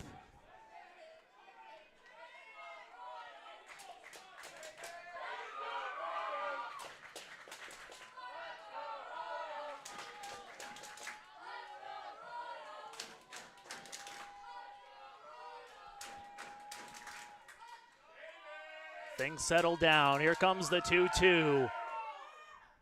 Inside, ball 3.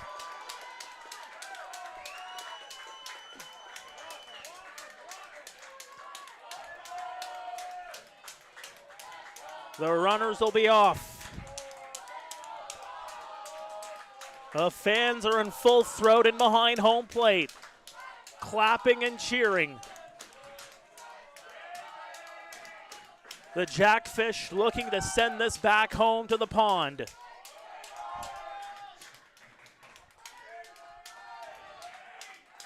Mendez will get set. Here's the pitch. Inside, ball 4, bases loaded walk. Another run comes in to score for the Royals here in the 9th.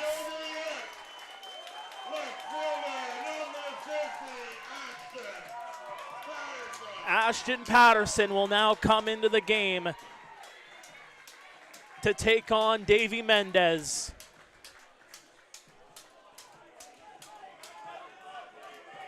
The tying run now in scoring position. 9-7. What theatrics. What a ball game here at Hastings Stadium. Glad you can spend your Labor Day Monday with us.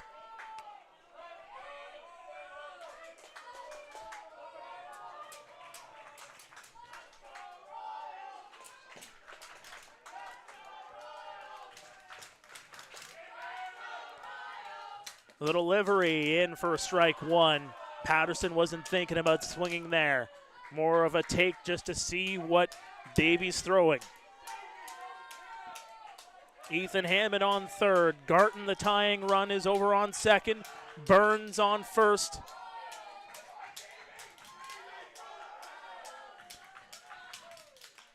That one smacked high, but it's playable, and the catch is made by Ethan Hunt. And this series is tied yet again. Both these two teams doing battle. What a series, and How apropos, it will go the distance. Game 5 will be played Thursday night in Welland. A 7:20 first pitch. Get your tickets now. It's going to be worth the price of admission. A one-game showdown for a chance to compete against the Barry Bay Cats for an IBL championship. But let's go through that scoring summary. Welland and Guelph, it was 5-4 after the fourth inning as both teams went back and forth and to and fro for 3 straight innings. Guelph ties the game in the 6th, but the big backbreaker coming in the 8th. 4 runs coming in to score for the Welland Jackfish, sending 10 players to the plate. Brandon Dean's getting roughed up. He goes 1 2/3. But valiant they are. The Guelph Royals come back, score a pair of runs in the 9th, and get the winning run on first base, but could go no further. This best of 5 will be decided in 5, and a whole lot of time to sleep on it and prepare for that night in Welland. My name is Mark Pare, saying so long from Hastings Stadium here in Guelph. So glad to be part of this broadcast through 2024. If I see you again, it'll be great. If not, have a heck of an off season. But until I see you again, so long and good nights.